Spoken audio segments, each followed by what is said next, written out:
week's episode of What Lies Beneath, where I, your humble yet fabulous and cruel DM, will continue to take this party through their trials and tribulations in the Underdark, where perhaps they might not almost die this week.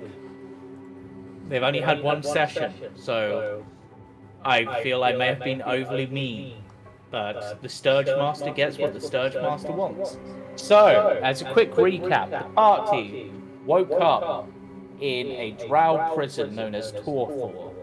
They were addressed by the warden, who they later found out to be called Ilvara. They are a drow priestess. So, not only are they in a drow outpost in the Underdark, which is terrifying enough, it's run by a drow priestess, and that just adds to the terror.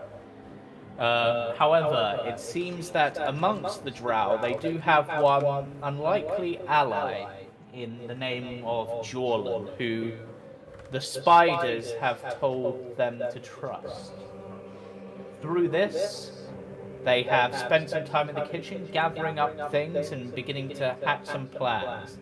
But to test their combat skills, they were sent to the arena where they faced off against Nildan and his Sturges, who proved almost too much for the group. If it was not for the heroic efforts of Smush and his rotten fish head, then things may have gone terribly.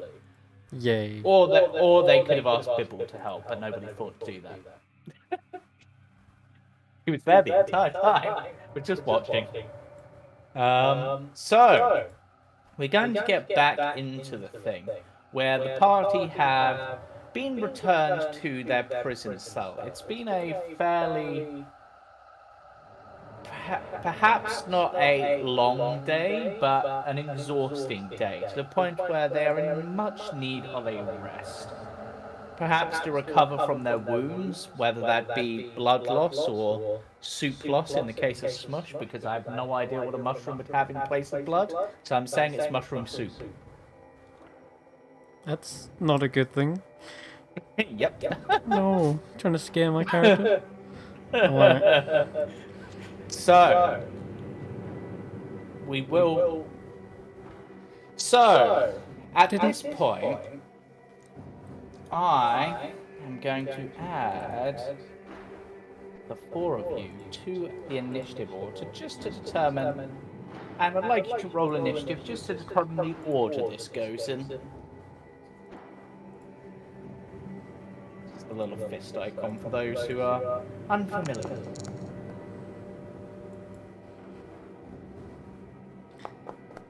Just chilling here with 4 HP. Don't mind me. That's a good start. Yeah. Oh, wow. Yeah. Not looking healthy. I'm still lost trying to find things. It's the little fist icon in the top right. Oh yeah, sorry. Yeah, and I'll roll Jamie. There we go. Of course you go first. No, you know what, Midas? I don't care. I'm updating your combatants. You can have two on the thing so that I can get everyone else done, because you're not here yet, so that's not doing your thing when you're not here. So, we begin with Jorah. Perhaps in, I would say, as usual, a cautious sleep, perhaps more so than usual. You have faced a near-death experience, but those aren't that rare for you. You're constantly facing them, which is perhaps why certain choices were made by your character. However, as you fall asleep, you find yourself not in the prison in your dream, but instead you find yourself walking through a town.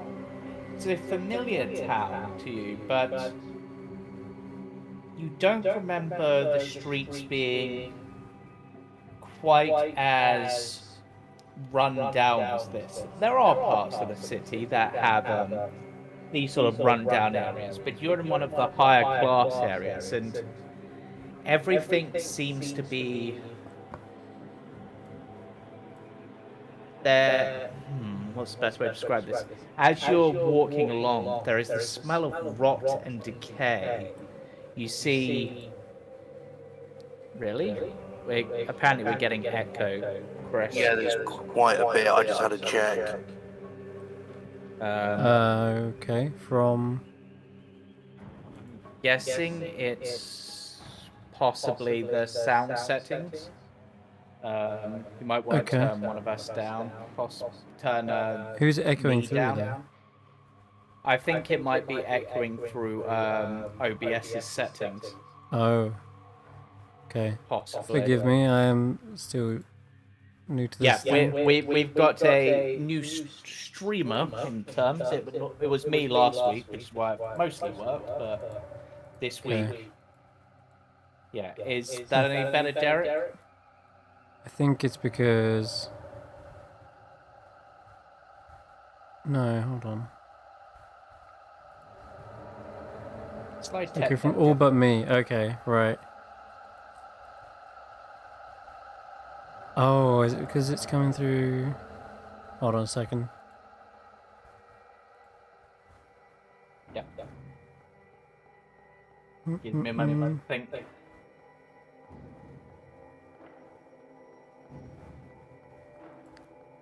Is it echoing now? Nope, I can't even hear anyone. Huh. Well, I'm not speaking. Is it echoing now, Derek? You still echoing?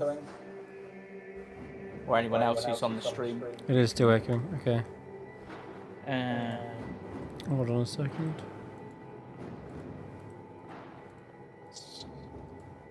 It might be worth double checking that there's not like a second source, because it sounds like there's a second source on OBS that's picking it up, and it's like ever so slightly behind the main source.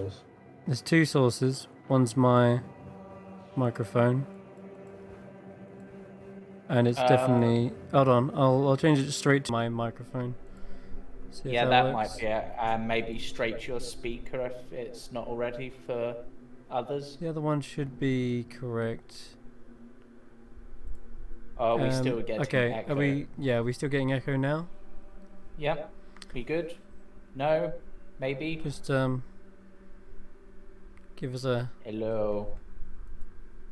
Sounds better? Okay, cool.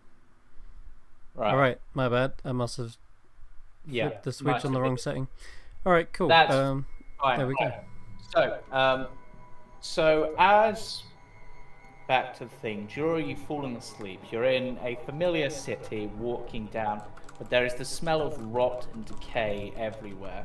As you're looking around, rather than corpses necessarily causing this, you can see corpses, but rather than like the traditional sort of bloating and decay you might see traditionally, instead there appears to be an almost runny-like quality, like the flesh itself has turned to like a liquid and is running off, and it's that mixed with the stench of death that is causing this foul odor.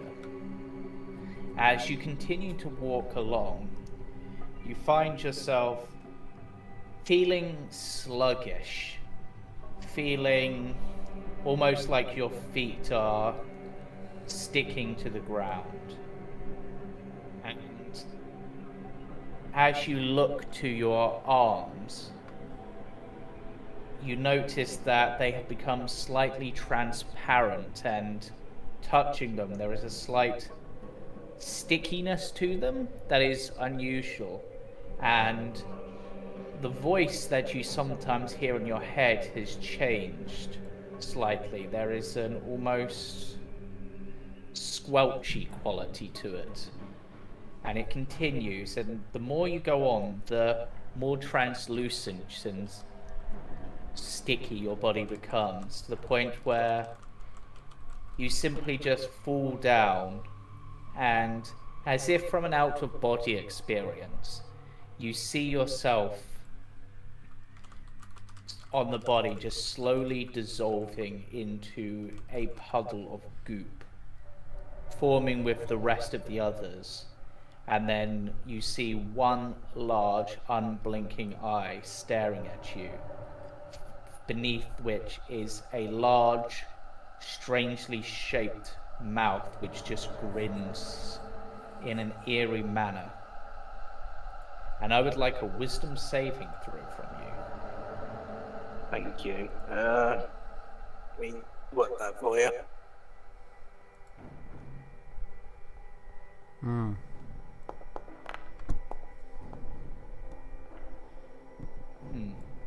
Let me just check my notes a moment.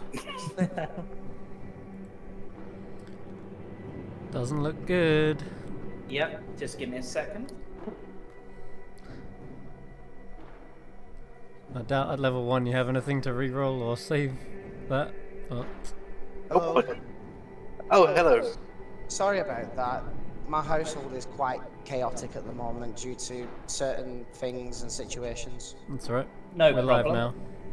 Yeah, and we're just starting off with some dream sequences because you know I love those. Yeah, you do. But honestly, they're actually part of the campaign. This isn't something I've added. So...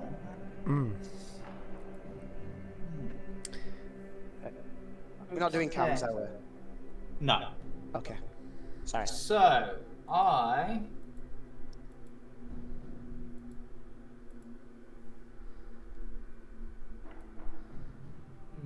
Better reroll a character? Does he need a new character? Nope. Okay. Nope. I would like you to roll me a D10. Okay. Of death. There are worse things than death. Madness. 6. Actually, I should have done this as a... Now roll me a D100. Have I ever told you you're looking very nice today? 54. Okay. This one's not so bad for you at the moment, but...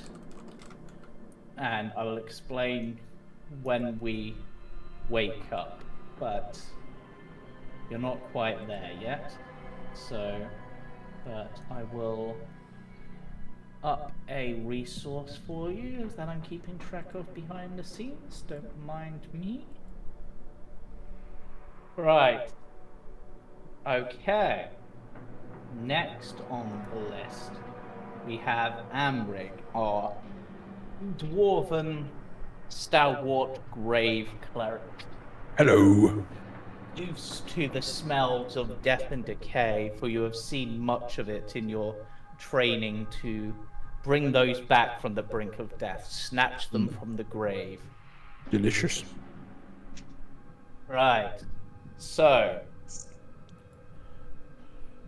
your patron is... Your deity is...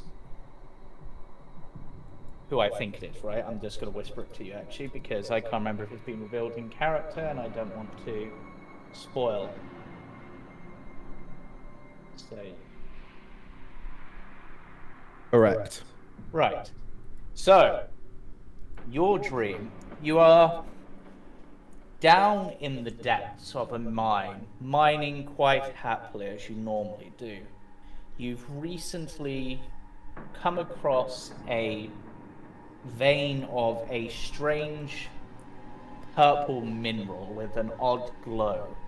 You think there is something valuable about it. It's not a gem you recognize or a mineral you recognize, but something's drawing you, almost whispering to you to find the main chunk of this. Almost like you found like the edge of some jade as you're mining, and you just know there's going to be a big chunk of it somewhere, which if you take back will be very valuable. You continue to mine, and it seems to be taking longer than you'd expect. This purple mineral, if based on your mining, must be massive. And if it's as big and as valuable as you think, then this could set yourself and your family up for like the next 10 generations. As you chip into some more rock, lots of it just falls away, and you are face to face with this large purple crystal. It's bigger than any gem you've seen. It's bigger than you. It's bigger than even you. It's bigger than your house. That's how big this is. As you look into it, you see this strange glow, which is almost green in color.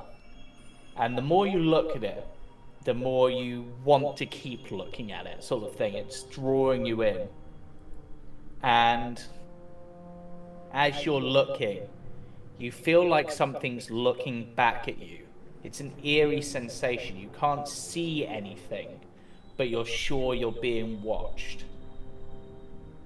And then,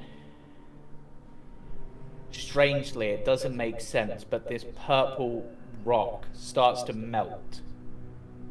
And as it does, it seems to coalesce around you, around beneath you, opening into a large, gaping maw, which you fall down into. And as you fall down into it, you reach out to your deity, trying to call for their aid, trying to anything, but there is silence. That connection has been broken. At least that's how it first seems, and then you just hear a voice. You failed me. And now I would like a wisdom saving throw from you.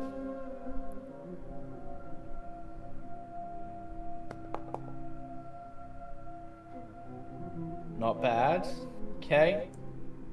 Consider that a success.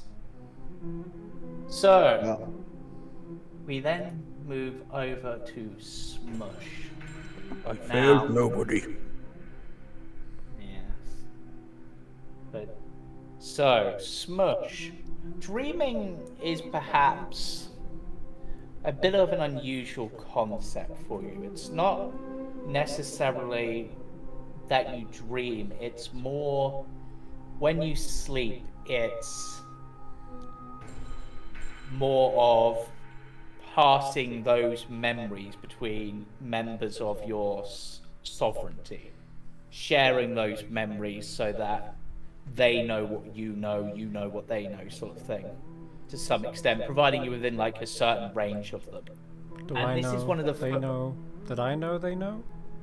Yes. Oh. And this is one of the first times you have been away from your people. So it's actually the first time you've been around creatures other than your own race, really. So you think perhaps as you drift into your sleep that perhaps this might be maybe you'll share dreams with them and you'll pass on the information you learn through the connections you've made with your rapport sports. But instead, you find yourself in a swamp. It's not an unusual place to find a mushroom, so it's moist, it's dark, it's gloomy, it's a perfect place to grow. But something's odd. The dirt, as you try to absorb it in, it tastes foul. There is something off about it. And as you continue to move on, you do find what appears to be a circle where some of your people, perhaps not your people, but other Myconids might reside. But everything seems to be the mushrooms almost seem like something has eaten away at them, some foul blight. Or perhaps, and then you look closer and no, they actually appear to be bite marks. Something has been eating these mushrooms, devouring them. My worst fear? But you can't see the source. There doesn't appear to be any signs of anything. And if they were going to be eating the mushrooms, why have they just taken bites out of random ones? Why haven't they eaten the whole thing? Taste testing? And then you hear a voice behind you. Well, looks like I missed one of the talky ones. Oh, yes. Yeah, the boss will be pleased I got one of you. That'll really piss her off. And then you feel yourself being picked up by... The talkative ones are the most poisonous. A hand? A tentacle? Ugh. It's hard to tell. All it feels is there's a stickiness to it. Like it's clutched you. The more you struggle, the more you seem to seep into it as it's lifted up. And then you're slowly dropped. I try to... It lifts you up to its face. And strangely, what you see is a figure made entirely of, knowing your dirt, having eaten what appears to be clay. And atop its head is a top hat. What? But rather than going to feed you to the clay mouth, it instead places you into the top hat. And as it does, you feel your body begin to decay and be absorbed. Oh god. You sure it's not a giant plant pot? Not a top hat? Nope, it is a top hat atop a clay figure. This doesn't make sense. I must be in a dream. And it's slowly consuming you. But after a few moments, it spits you out and just goes and catches you on the clay hand. Yes, the hat spits you out. Like the sorting hat, but the spitting clay, hat. The clay hand reaches you up to the face. Well, yes, to the face of the hat. Or at least it appears to be looking at you, but you can't see any eyes or any distinctive features. But you can see it's looking at you. The clay hand turns you as if appraising you and goes, yes, that should piss her off nicely. Run along, little talky thing, before I get hungry again and I have to ruin my plans. And God. from you, I would like a wisdom saving throw. Okay. Yeah, I probably am like rolling around in my sleep at this point as well. Trying to run away. The nat 20. You are fine. Get away! This is just a dream! Ah! Let's run into the wall. Yeah. Don't. Yeah. Which then brings us round to Midas. Yeah. So, Midas, you find yourself in a familiar place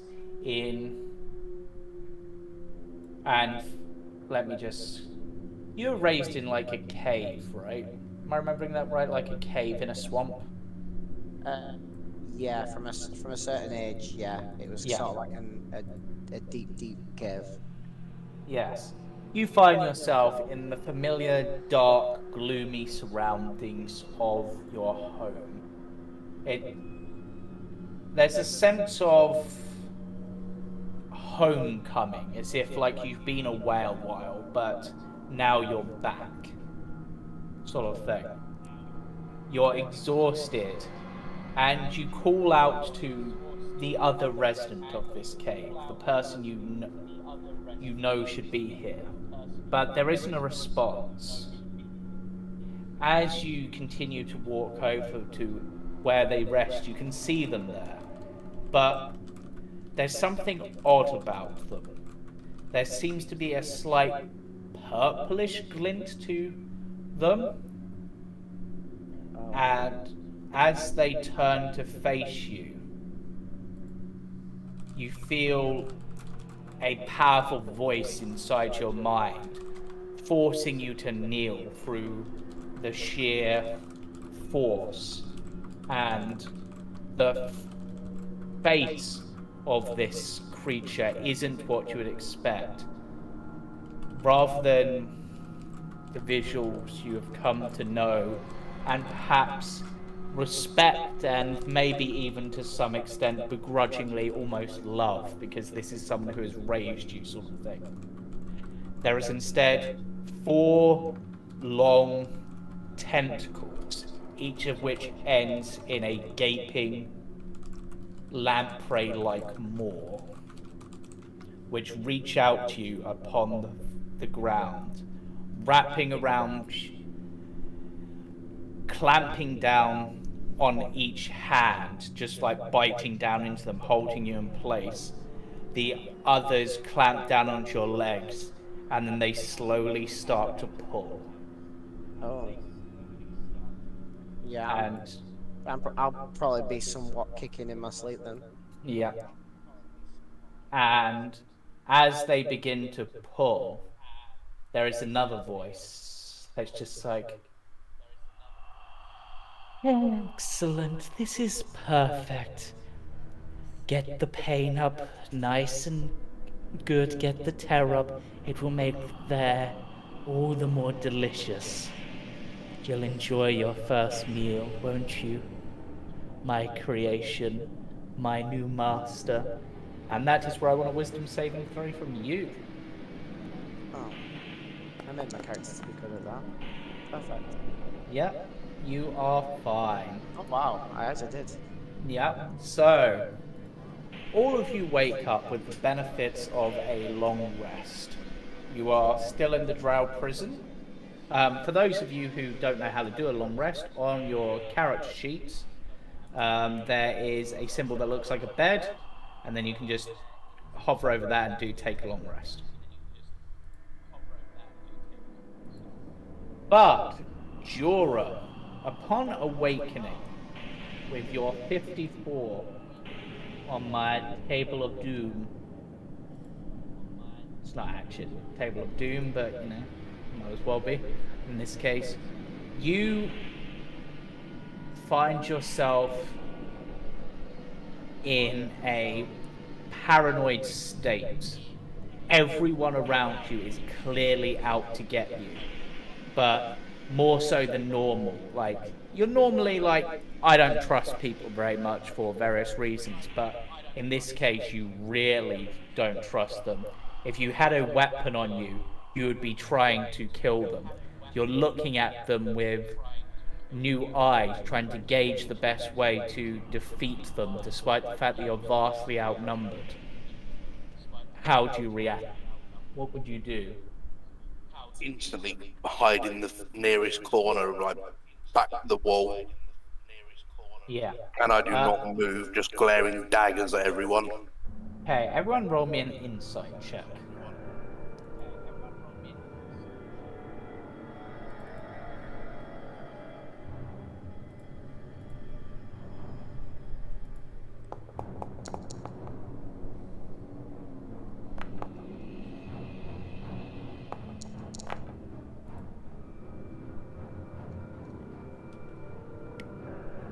Don't look so good. No. Yeah. Yeah, from Amrig and Mighty's perspective, Jorah just looks a bit wary, like, you know, he's perhaps, you think, oh, he's shocked that he's woken up here and he's perhaps had a bit of memory loss from what happened yesterday. At least you assume it was yesterday, it's impossible to tell the time here. And has just decided to back in a corner while he observes it, like, everything. But Smush, you definitely see something's wrong. It's a paranoia that you yourself recognize, because it's that same sort of fear that perhaps lies in your own heart, particularly of the dwarves in the area, feeling that no matter what they say, they're definitely going to be trying to eat you. And it reminds you of your dream a little. But that same fear that you had in your dream seems to be etched on his face. That mistrust. Are you okay, Dora?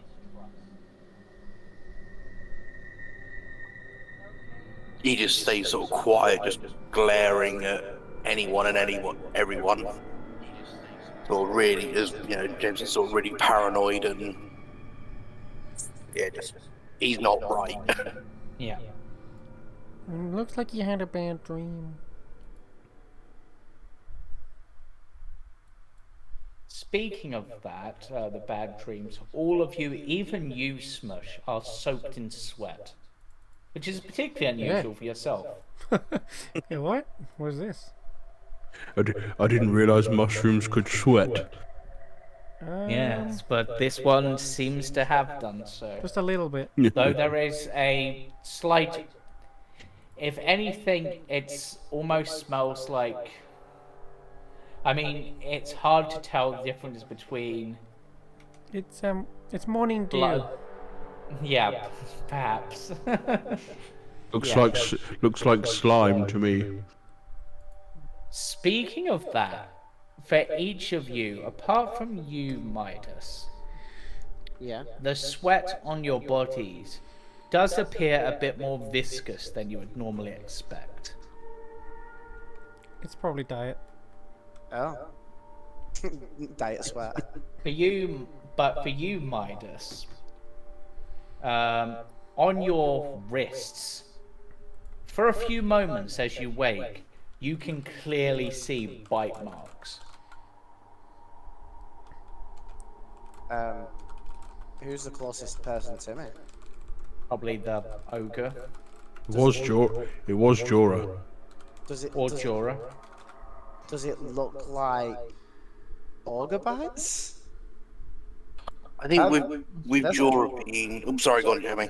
Is that some large teeth? Does it look like those? Yeah, it doesn't look like that, no. It looks...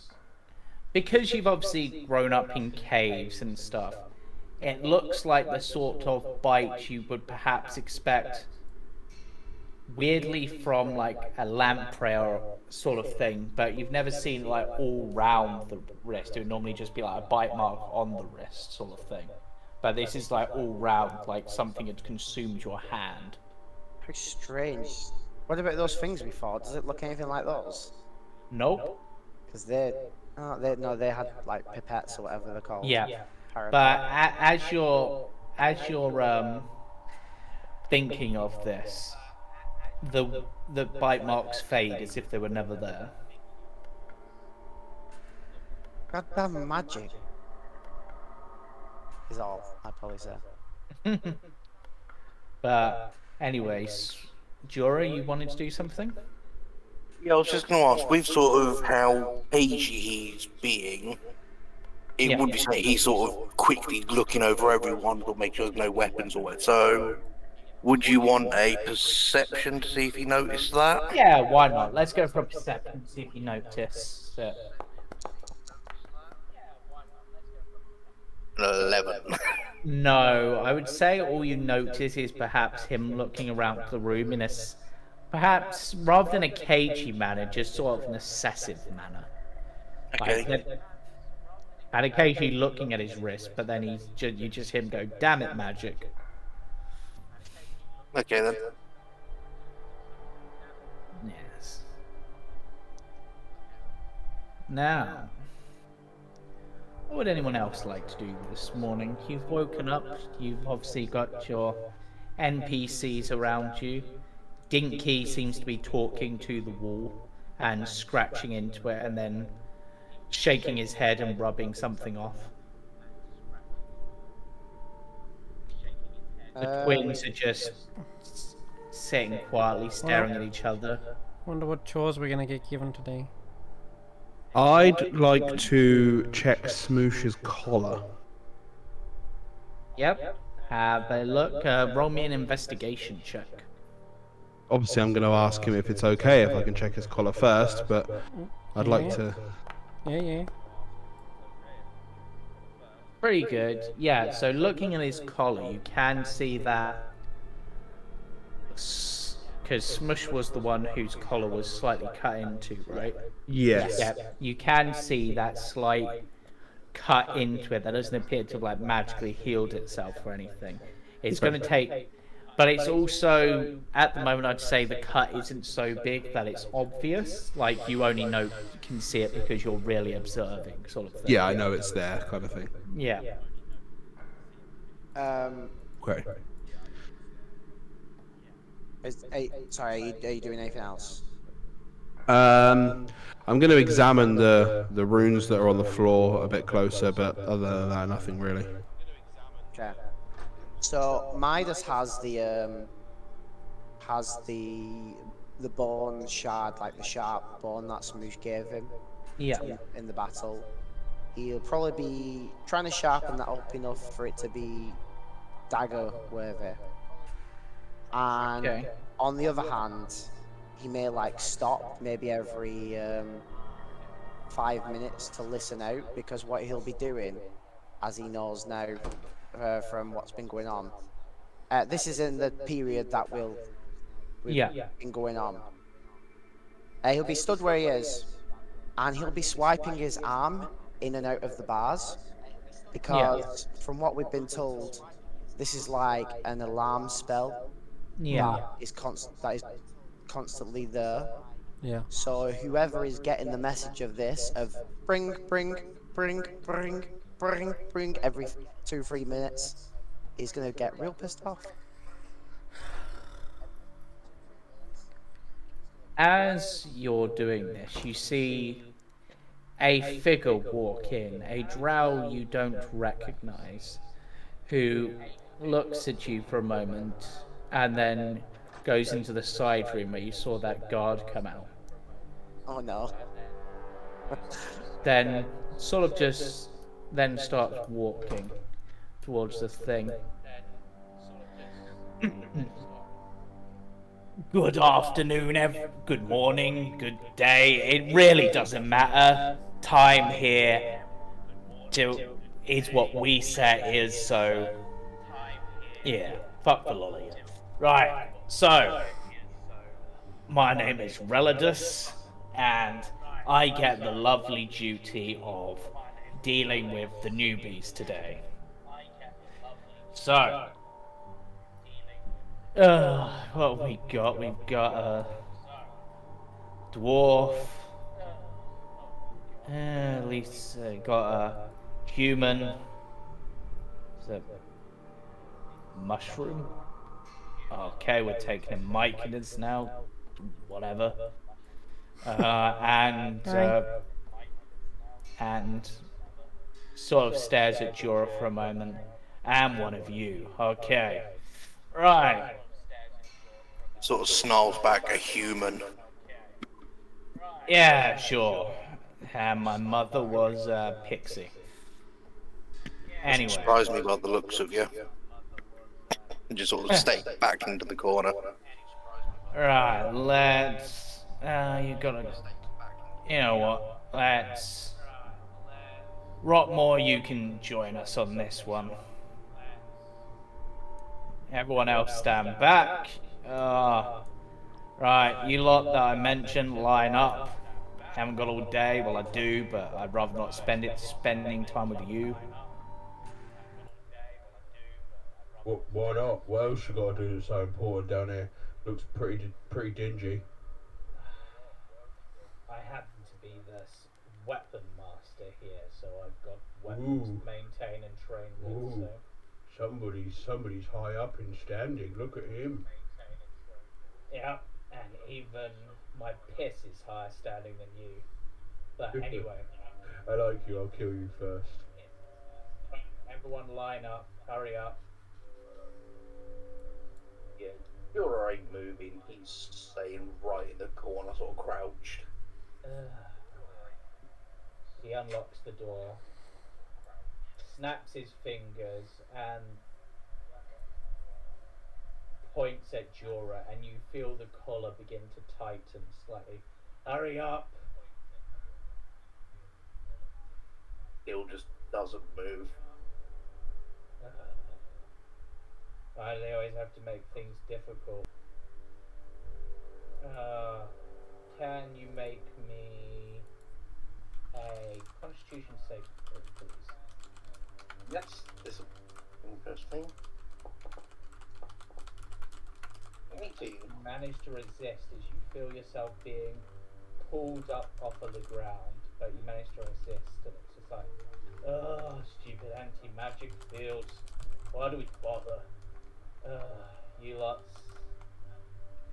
Benorin, go grab that one and just... Actually, yeah, Benorin, go grab him. The oak walks over and goes to grab you. A bite attack, please. Yes? As my teeth elongate and sharpen. Yeah. That would be a unarmed, so just roll d20 plus my strength mod. Yeah. That's a d12. 1d20 minus 1. 3. You don't manage to penetrate his flesh as he lifts you up and puts you into the line. And then as he does, he just sort of looks at you and is just like, it would be better to just pay attention. Considering who he's picked, this job will be interesting. You might learn something useful, perhaps. Also, I would appreciate it if you wouldn't bite me, because I really don't like the idea of being nibbled upon by anyone, really, but I really don't swing that way, so... Something you and Smoosh have in common. Right. As soon as he realises the bite didn't work, his teeth just reduced back to normal very quickly. Didn't realise humans could do that. Interesting. I shall have to update my mental notes. But for now, enjoy your work. And then he puts you down and goes and stands back in the thing. Did we notice the teeth?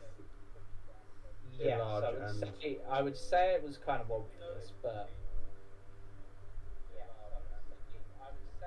Oh my god, he's gonna eat us. Right, and he is... I'm going to take you all to another map. Actually, cool, we fucking do that. I'm just gonna...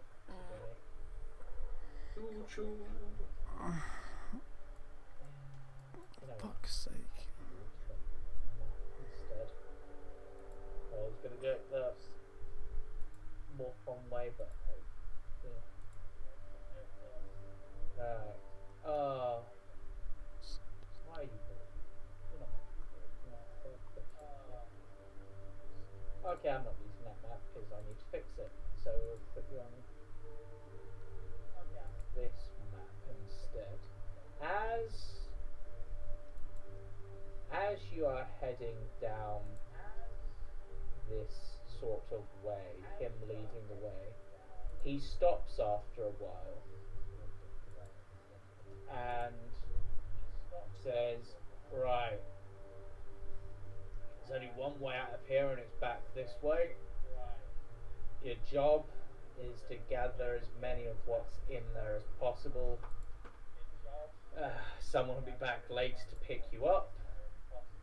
There's Quaggoths guarding as you sort of went through, and yeah, enjoy. And then he leaves. And then I will put you onto the new map. Hopefully it's gonna work. I'm gonna do what I want to do. Do I have to manually drag you? Nope, there we go. Time to work. Right. You find yourself in a room, like walking towards... Actually, let's see what you can actually see at this point. You can see a lot of bright glowing ahead of you.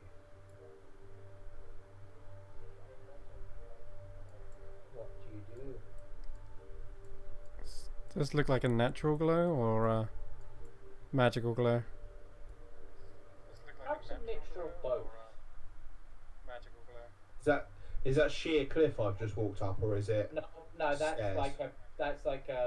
It's a roughly hewn sort of staircase sort of thing. Cool. You walk up.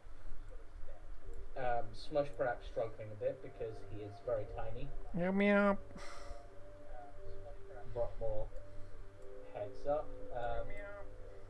It's just sort of, he shields his eyes, and you would need to do the same as you come up, because as you actually get up there, that brightness is almost blinding.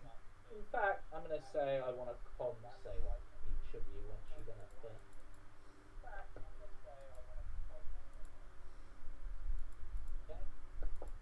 Con save.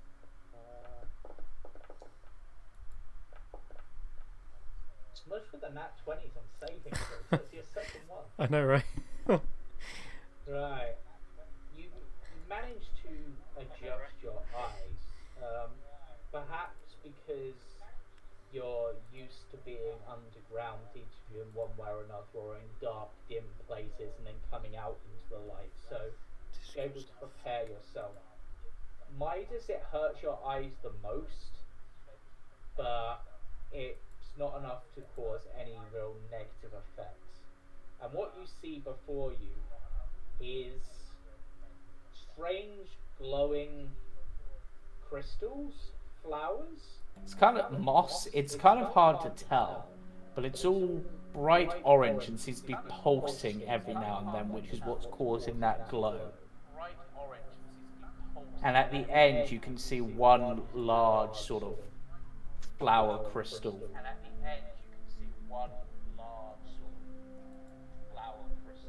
What do you do? I would like to walk towards the large, glowy flower crystal. Nothing ever goes wrong with that. Okay. Okay. Just let me just check something. I'll follow a bit behind just in case. Yeah. Can I ask, the floor, what sort of stone does it appear to be? Like a obsidian or a flint or... It's something akin to those. Can I see if there's like a loose sort of shard of it? Or I can Roll me an prior, investigation check. or sort of prior shard loose? Yep. Investigation. Oh, for... Yeah.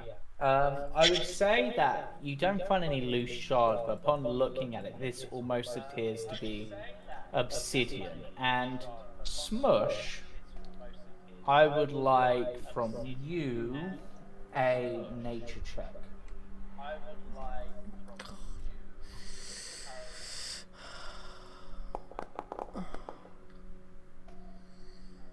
That's enough, because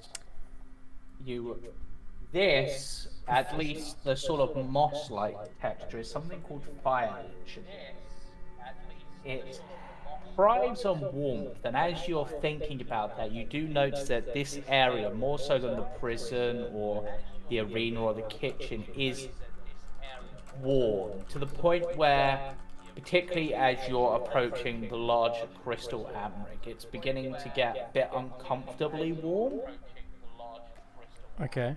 And you don't know a huge amount about what fire lichen is, but you know it grows in regions of geothermal heat. Is it dangerous? From what you know, no, but you don't know a lot about it. Okay.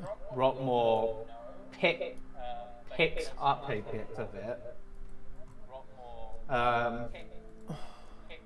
rubs it between his fingers, and then drops a bit of the powder on his tongue, and sort of seems to mull it about a bit, and it's just like...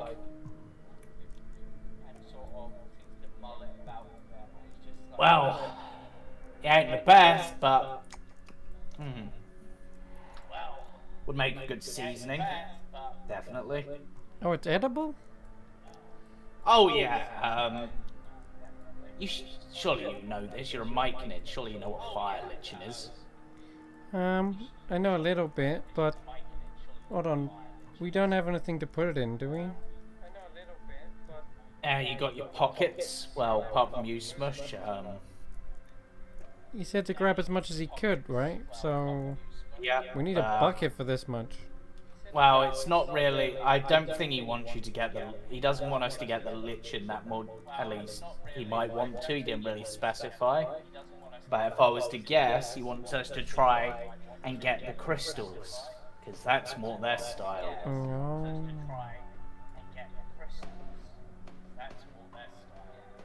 But yeah, fire lichen can be ground and fermented into a paste, which can be spread on stuff or added to soups and stews to flavor them. We also use it to make a fiery hot liqueur back in my sort of people. I'll grab a bit then for the road. Yep. Yes. We normally. He pauses, thinking for a moment, and then it's just like. We normally spread it on spore bread.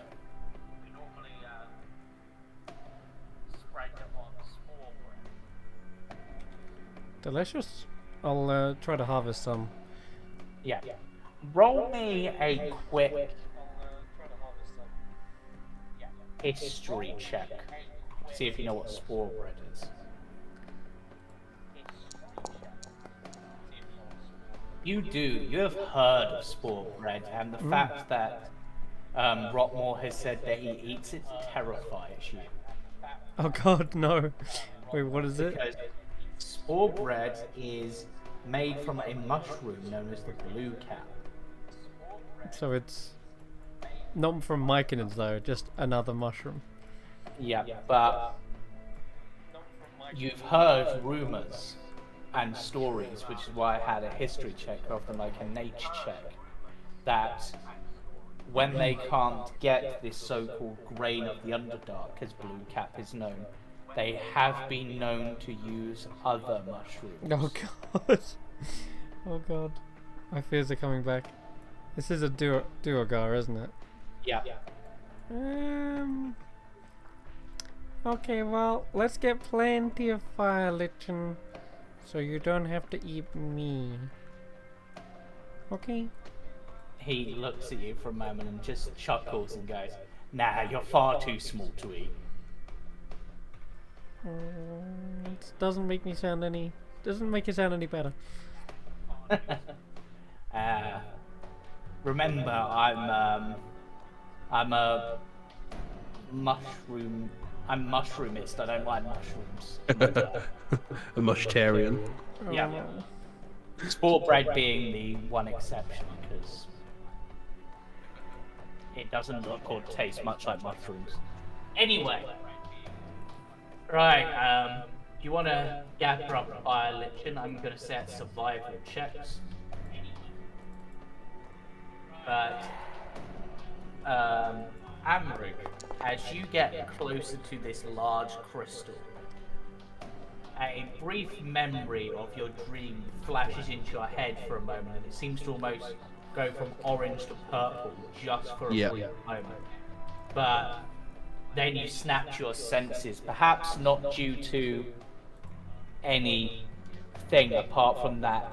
Now you're feeling that overbearing heat, like your beard's about to catch fire from this sort of heat level. Feels like the furnace is back home. Yeah. Everyone's sort of struggling to gather the fire lichen, at least Smush and Jura. Perhaps Smush, you're a bit. Maybe your fears is just like, oh God, if I get this, what if he tries to spread it from me? I've already glazed myself in honey. But Yeah. so, and Jura, you're perhaps still a bit apprehensive. He's more sort of focusing on everyone else than what he's doing. Yeah. Midas, what are you doing? I guess I'm just cautious about what he's doing. Yeah. I don't trust this place. I know Joe can be like cautious about what he's doing. Yeah. Probably just keeping an eye out and Yeah, okay, roll me a perception check, Midas, and Angry, roll me a history check. Yeah, okay, roll me a perception check, Midas, and Angry, roll me a history check. Is that really in that one that I just saw? Don't know why everything's now gone slow. Can everyone still hear me? Yes. Okay. Yeah, I can hear you.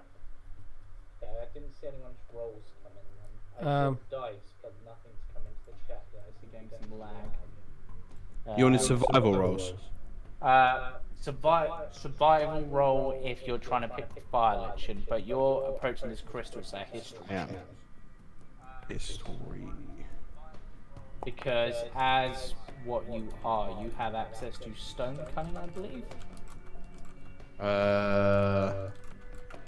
I'm gonna say yes. Yes. Okay, so you get to add. Are you proficient in history? No, you're not, but you are in this case, which would then be expertise, so that's +4 to that, so it brings it to a 13. Okay, that is enough, and I just need to check the name of this thing. Okay. So this is an unusual crystal, and from your knowledge of it, it seems to be functioning similar to a ruby when continual flame has been cast onto it, except continual flame doesn't produce heat, but this does. And normally continual flame requires rubies, but this is clearly not a ruby, it's orange, and rubies are red. If you were to take from your knowledge, let me have a look. You would say that this is perhaps a spinel or a tourmaline, perhaps, or even perhaps a topaz. It's not 100% clear, but if you were to take a wild guess, you would probably, or with your knowledge, I would probably say you think it's either a topaz or a rare form of spinel called flame orange spinel. Well, that one kind of checks out more, seeing as it's hot. Yeah. But again, you've never heard of it being used to store heat, but it clearly seems to be. And looking at it, the lichen seems the most dense around this, almost as if it's thriving off of that heat from it. Interesting. This is probably really stupid, but I'd like to try and touch it to see if it's hot to touch or if it's just emanating heat. Okay, touch it. Yes. Yep. And let me see.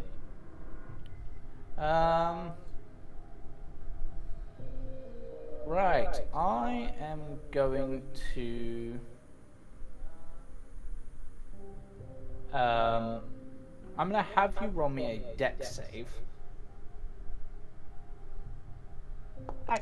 Yeah, dex save. Very nice. Okay, I'm gonna say that from the intense heat of this, at least the touch, because this is the big one,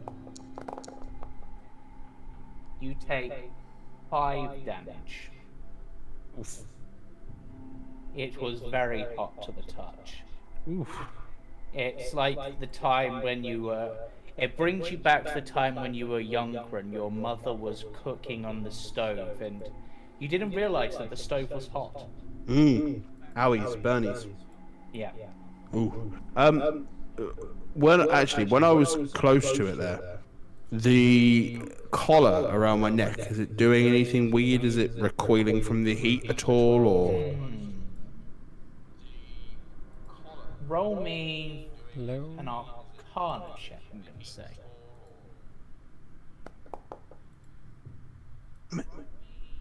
Not that you can notice. You can't seem to notice any difference about it. It doesn't seem to have, like, weakened the enchantment as far as you can tell, or changed the enchantment. The collar itself, is it easier to move around while it's hot, or? Not really. At least, not just by being near this. You think that maybe if it was directly put onto a source of heat, you might be able to rework it slightly, expand the metal perhaps, but that would mean putting your neck on this very hot crystal. Yeah, I thought it might. I'm gonna let everyone know that it's really hot, and that they probably shouldn't touch it, as I try and cool my hand down. Rockmore just sort of looks to you and goes, "Yeah, you don't want to touch that one. That's well." He thinks and tries to explain this. So these stones are crystals, but they're alive. If that makes sense. And that big one at the top is essentially the mother source that is allowing the rest to grow. Eventually they would also grow to such a size, but the drow have us come in and harvest these fairly regularly in order to basically use for their purposes. I don't know what they use it for. Interesting. Is this one equally as hot? No, it's not as hot. You can actually touch it. It's like touching like a hot sidewalk sort of thing, like a hot paper. Okay, so it's definitely warm. It's warm and it hurts a little, but not enough that you couldn't like hold on to it sort of thing. Midas, with your natural 1 and the low roll, you don't hear anything coming, and you're perhaps distracted by the heat more than anything. Yeah, upon hearing that it hurts, potentially there'd be a way of carving a bit of this out as means of, I guess, not that I would know of it, but like a magic stone. Certainly Chuck it at the enemy, it burns them. it's certainly a possibility to try. You would have to, of course, harvest them. Okay, so Rockmore's going to just sort of head down here and just sort of. I'm going to just make it a. I'm going to make a dex check for him to attempt to sort of try to pluck out some of the stones, because it's essentially without.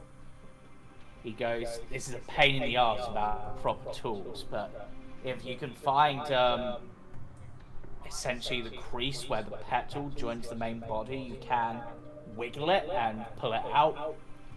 And he managed to do that with a small one. It's probably about the size of like a small pebble. Like actually, it's probably as small as like you've seen like diamonds in films where they're absolutely tiny.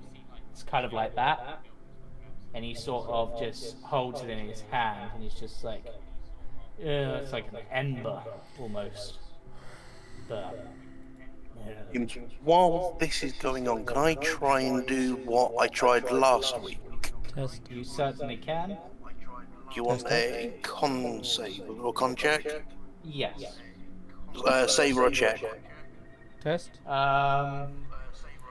Wait. In which thing you attempt to do? The thing you tried in the kitchen, or Yes. Con check. Okay then. Not really save based. I don't feel. Oh, yeah, okay. The sound effect on that. Yeah. Okay. You take 2 points of damage as what you try to do causes the needles to jam into your flesh more. Yeah, okay then. Yeah. Yeah. Nope. Gone to the other map now. Oh, Which map have you gone to? I'm actually trying to remember which one that appears. it's a blue one. It's blue. Purple work can. Okay. Which loaded surprisingly quickly, actually, thinking that someone didn't fix this thing. Let me, I do have a certain... I was trying to get to the door. I was trying to get to the door to bang on the door to try and get some tools. There you are. Let me just move you back. Aha. Yeah, there isn't really a door, you're more in a cave sort of thing. So, but you can see some Quaggoth guards at the other side, which, what I'll do actually, just for ease, move you back. Come on. Where are my Quaggoths from?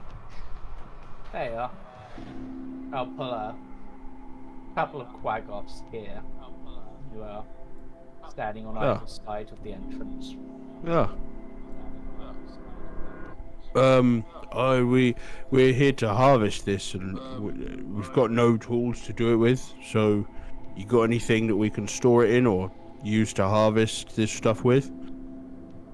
One of them sort of looks at you and grins and just goes, "Hanses."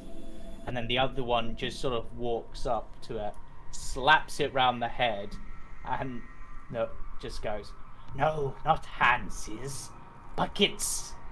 And then just sort of walks over to here and gets a bucket with a tiny little, like, hammer and chisel. So, like, probably like jeweler's kit stuff. So you're not going to do any damage with it, but enough that you might be able to work the crystal.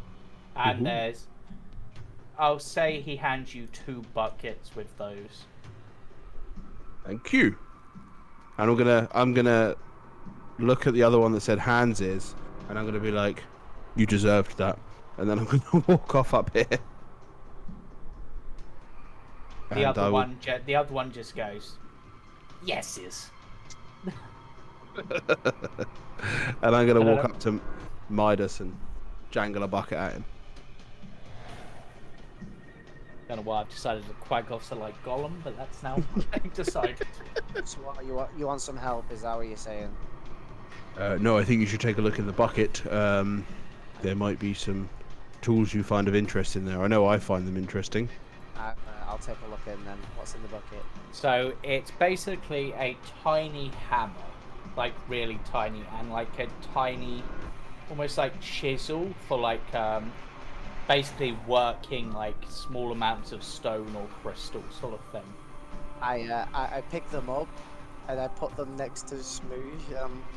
Does this look like a giant hammer or a normal sized hammer next to? To Smush, it looks like maybe a regular sized hammer in his hand. A war hammer.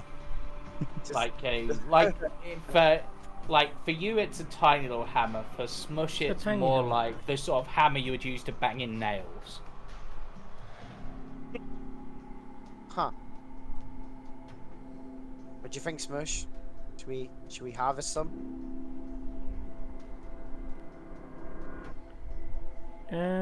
Yeah. I mean, that's what they wanted us to do, right?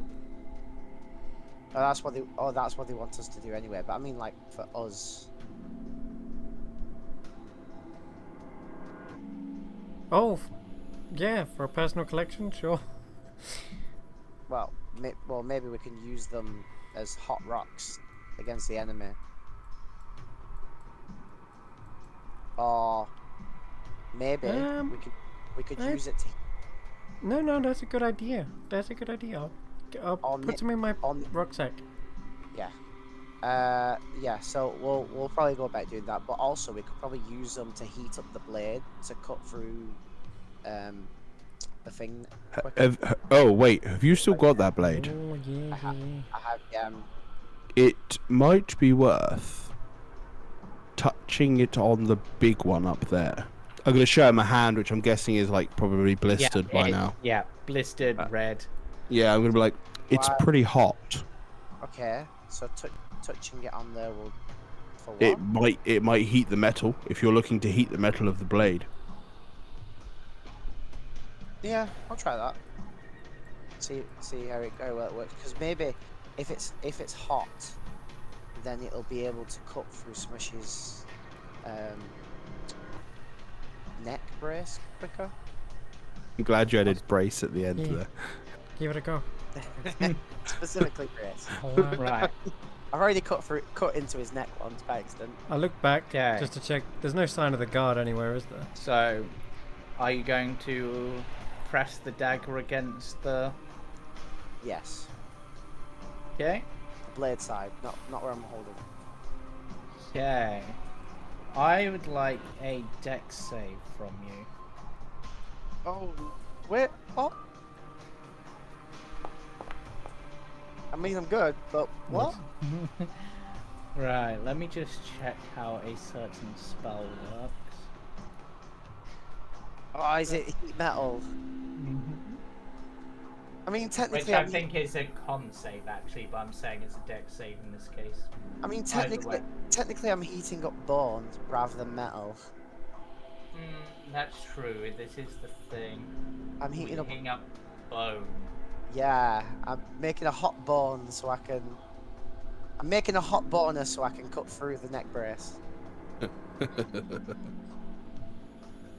Okay, you're able to heat it up, but unlike metal, which can perhaps survive heat, you're noticing that this is perhaps making the, as you're holding it on there, it's making the bone perhaps crack slightly. Ooh, yeah. I'll learn from this as to how much temperature I can actually get from it. Yeah. It, after taking it off, it cools a bit, but you can still see the cracks, so it's definitely, I would say, weakened your bone knife, but not to the point where it's going to break immediately. Yes, And there's a bit of residual heat, but not much. I'd have to repair it, like, well, not repair it, but I'd have to give it more time, smoothing it against the wall and Yeah. whatnot to keep it sharp. Maybe rub some dust into it or something. You've improvised before, so you'll probably do it. So, Amrig, whose token is for some reason not displaying his name, even though I swear I fixed that. Are you attempting To to change it on the prototype token. get some Yeah, of but- the... Yes. Okay. Just gonna update your token a moment just to show your name. Right, Ooh, so look roll me a dex check. I could try to assist him. I want that to was try a and save. assist him but here. Sorry, before you roll. Either way, it's a fail. As you I'm about to go down again.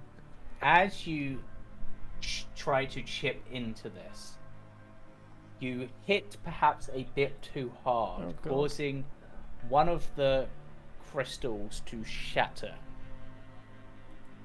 And I'm now going to ask for a dex save. Oh dear. Oh, You're lucky. You're going to take 2 damage from that.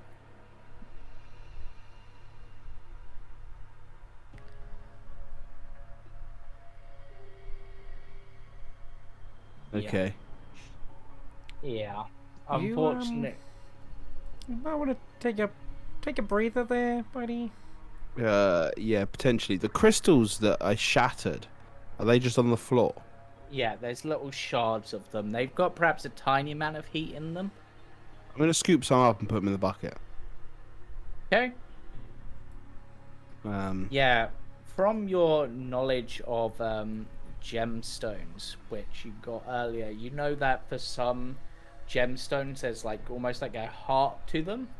And from what you can tell, it's that heart that seems to be storing most of the heat in these petals.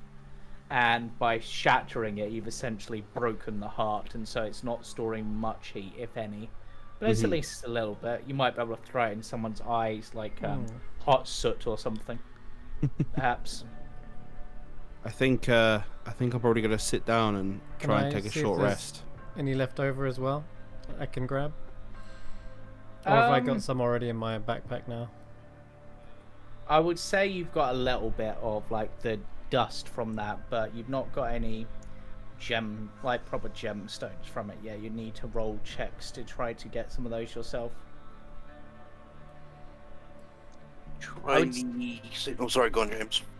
I will say for you, Smush, in particular, despite perhaps living in the Underdark, so you're aware and you know the use of geothermal vents. I'm going to try and use Mage Hand and...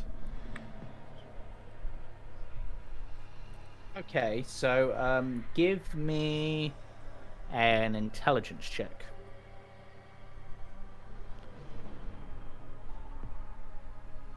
Whoops. We're losing audio a bit. Nope.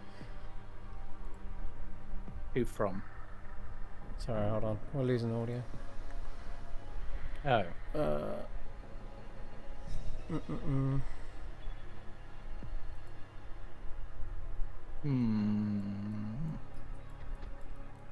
Alright.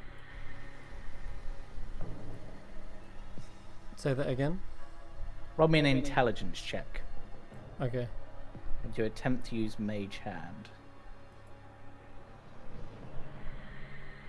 I'm trying to fix. We've lost audio. Is it muted, one of them? Because you did that to me before. No, I'm not sure. Oh wait, no. We are good. We are good. Sorry. Right. Okay. Okay. So I will. What I want to do is I will use Mage Hand just from a distance with a little hammer, and I'll see if that works. Okay. I need 2 intelligence checks. Actually, give me 1 intelligence check first. All right. 1 intense. Okay, there you go. Okay, with that, the sort of web sort of feeling that has been restricting your connection to the weave. You managed to bypass that. Perhaps the heat here has helped and has made weaknesses that you can reach through. Perhaps it's damaged the collar, even though it's not able to be seen. And you're able to reach through and summon up your Mage Hand. And for this one, I will want another intelligence check to see how well you use the Mage Hand for this. Okay, so I like to think that my Mage Hand is like a little vine whip. Think like Bulbasaur using his vines, and they just sort of spread out from underneath his toadstool cap. And they reach out, they grip the hammer, and then I'll give it a little tap here in the... Yep. Nice, another 20. Ooh, there we go. Very nice. You managed to, I will say with that, you managed to get off 2 crystals of, I will say it's flame orange spinel. Flame orange spinel. Spinel. Okay.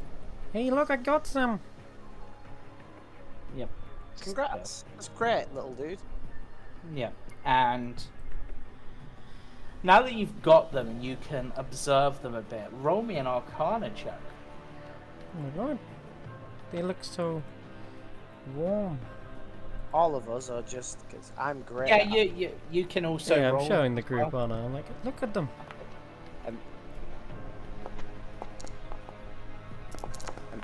exactly what I expected. Yeah, Midas, they are just pretty stones. You feel perhaps you could get some good value from on them on certain markets. Pretty But you stones don't. hot. Yeah, pretty stones hot, and because technically it'd be steam from the drow, they would be hot in another sense. Yeah. I get a little bit too hot holding them. I'm gonna put them in my bag. Here we go. Yeah. Smush. From what you can see, these look like they would work as some of the components in certain fire-based magics. So you definitely use these to create a continual flame effect. You can tell that. Ooh. And let me have a look at something, because what you are, let's see. Let me have a look, see if there's anything else obvious you would realize about these. So load the thing that I want you to load, you stupid thing. Thank you. So you feel like these could perhaps even be used for something like, if you were pushed to it, maybe there's a one-time use for fireball. Oh. Like if you had access to that level of power. Even I would say I'd say you could probably use this as the components for any fire-based spell that requires a material component up to about 3rd level. Okay. I will make a note of that. Yeah. With more of them, or perhaps with a larger one, you might be able to use it for more powerful spells. Amrig, from your sort of knowledge, you feel that that these could also be, and I'm thinking because you're a dwarf, whilst you're a cleric, your magic studies are perhaps more religious based, but you're also a dwarf, so you have a certain knowledge of smithing and perhaps magical weaponry, because dwarves, of course, forge a lot of that sort of thing. And you feel like maybe if this was put into a weapon, and the right runes were perhaps carved around it so the weapon could harness that heat, you might be able to make something like a flame tongue weapon using it. But you need obviously to spend the time and effort and have the knowledge to do so. But there's definitely the potential that these could be used in some form of magical crafting. You feel like smithing. Perhaps even you might be able to perhaps put them in a ring and maybe make a ring of cold resistance or something along those lines. If you can find a way to like disperse the heat through a person rather than focusing it. But there are definitely potential smithing options that you have found, that you have thought of. And thinking of it, looking at one of the crystals that Smush found, it actually reminds you of a weapon you've seen in your homeland, where it was a gem in the pommel of at the end of the hilt of a sword, and could be used not only in that case to give fire to the magic, but perhaps even be used to allow the weapon to be a spell focus to some extent, though only for certain spells. Similar to a Ruby of the War Mage, which you've heard of, but probably only for fire spells in this case. Right. And using them for the material components of fire spell doesn't necessarily consume them, but replaces them? Yeah, essentially. Okay. Yeah. That's pretty cool. All right. Yeah, they would have to be. I will say that by themselves, as the gemstones, they can be used as the components for fire spells up to 3rd level, at least with the size you've got. Yeah. If they're properly crafted and certain runes and perhaps like certain cuts, like how you cut a diamond to form like the shapes and stuff, then it could function perhaps as a spell focus more than Interesting. that, and would potentially allow access to higher spells and perhaps even non-fire related spells, though you're not sure between the two of you. Well, But guys, that's a theory you have. no wonder the drow are after these. These look like they could be pretty useful for a number of things. Should we try and get some more? Or Dude, I mean, I'd quite like to sit down for a minute because I'm quite burnt up. Rotmore? Oh, he's doing it. Yeah, Rotmore's managed to, like, the first one he didn't get much off, but this one he's managed to wiggle and get a similar sort of size to the one that you've got. He just sort of places it behind him. Okay. I'll see if. Jorah, you doing anything else? I was just going to sort of give it a couple of minutes to pain to ease off and just try again. Okay, give me another. Using sort of more force this time. Yeah, give me another con check then. And watch me fail. Is that even worse than last time? No, the last one was a nat 1, so I've gone up by 1. Okay, in this case, you might get lucky, but let's see. Nope, you take 3 more damage. Ugh.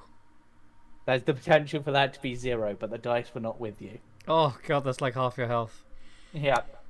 You note it. Yeah. I would. I don't know if anyone would notice from the distance. They are probably not. It's purposely why I've come over here, so no one Yeah. can really see. Right. I'll say we're going to use an old sort of rule and essentially take 10, as it were. So I'll allow you for like the next hour or so. Yeah. So Amrig, you can have a short rest. Aha. And I will say that anyone who is attempting to gather crystals, which I would say is Smush and Midas, Yeah. Yep. you can gather 6 more crystals each during that hour period. Okay, cool. We'll Yeah. put them into Smooshy's little backpack. Yeah. And actually, thinking about it, because of the sort of quantities you're able to get these here and potentially in certain other areas, I'm not saying if you can, I'm going to say that whilst they can be used for fire spells, that will consume them as a component. Okay. But if they can be properly forged, actually with Amrig's check, this is the exact ruling I'm going to go with, and I'm going to stick with it. So they can be used as replacements for spell components in fire spells, but that does use them up. Essentially, it doesn't destroy the crystal, but it takes the heat from within the crystal. And it's that heat you're using as the spell casting element, essentially, using the geothermal energy. It could be recharged, essentially, by being put near a source of heat. You don't know how long that would take, but if the heat is high enough, it could recharge them. If they're properly crafted in the right way to be put into like a focus, then they can be used for fire spells and it won't consume them. But I will say fire spells only. They're very specific focus. Okay. So if anyone's making notes of that, I would appreciate it, because I have made them on my character sheet. excellent. If anyone wants them, I can. Yeah. You could drag them from my character sheet onto someone else's. Yeah. So that is so Smush, at this point you've got like 7. Midas, you've got 6. I think I've got 8 now. Yeah, 8 even. Yeah. Can I forego the rest and the harvesting and try and get a couple of nice, sort of daggerish lengths of this obsidian? Try and hide. Um. So foregoing sort of rest or gathering it, try and Yeah. find them. I will give me. I'll say give me a perception check with advantage first to see if you can find. I'll roll it twice because Yeah. I don't know how to do advantage on here. Shift 15. click. Okay, you do find some chunks, and I'll say you can gather them up, and I will say roll me a sleight of hand check. Ooh. Okay. Ta-da!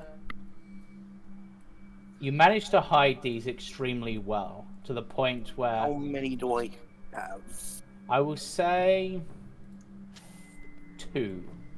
Okay then, I'll add them in loot. Yeah. Let's put them as like obsidian shards or something. And I'll say you've hidden them so well that unless someone manages to beat that check with like a thorough check over you, you're not going to be found because you have hidden them in perhaps a place where nobody wants to look. Oh. Fine. Fine by me. Yep. But Okay, then. after that hour period, is there anything else anyone would like to do? No. I'd like to gather some of the crystals and shove them in my beard. The crystals. Sorry, go on. So you're going to try to gather some more of the crystals. Wait, sorry, Smoosh and Midas have already got some, haven't they? Yeah, they've got 14 between them. Yeah, then I won't do that. I guess I'll take what's the weed called that's on the floor, sorry? Fire lichen. Yeah, I'll grab some of that. I was going to do the same, and then I can play the I didn't know what we wanted us to gather card. Yeah, both roll me survival checks. See how much you gather.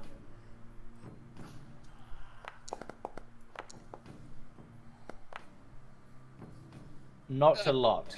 In the case of both of you, you gather a bit of it, but then I'm going to say you make the foolish mistake when handling spicy things of rubbing your eyes. Oh no. So your eyes are stinging like hell. Yeah, that's fine. This is why I use Mage Hand. Right. Whoa! It's Kragoff. Yep. They look. One of them looks at you and licks his lips. Problem is, anytime I try to use magic, my beard disappears. That does seem to be a consistent thing. I can't believe you got that roll twice. Right, but as that hour comes to an end and you're doing that last bit of gathering, Midas and Jura, are you doing anything during that last bit? I was gathering the obsidian, wasn't I? Yeah. So that was what I was doing for the hour. Right, okay, then. Don't really know what can be done, to be honest. Well, it's just the imagination. It's a wonderful thing in this case. But as you are... Jorlan turns up. I think this is the voice from he looks at you and just like, well, did you harvest the crystals? Yes, we did. Excellent, right. Well, yeah. He has a look in the buckets. Just like, yeah, that's not bad. Rotmore, get your grey ass over here. He walks over, juggling 2 of the crystals and places them in Smush's bucket. In Smush's bag. Right. And apparently some of this lichen can be used in recipes. So if you want, we can make you spicy food. Tempting, but unfortunately you're not on kitchen duty now. Though if you got any of the fire lichen, then Perhaps you can use that to flavor your food when we get to the next destination. And then he begins to lead you somewhere else. In fact, you know what? I'm going to lead you to... I'm gonna give the guard that gave us the buckets. I'm gonna give him a nod as I walk past. Yeah, let's... Is this map... Oh, why have all my quagoffs booked? Yeah. I will drag you guys to this map in a second, but I'm just gonna quickly fix my quagoffs, who shouldn't be broken, but they are, which is annoying because I Well, swear I if the fixed them all. kitchen needs tidying any other time, then we're your guys for it. I shall keep that in mind, Mushroom.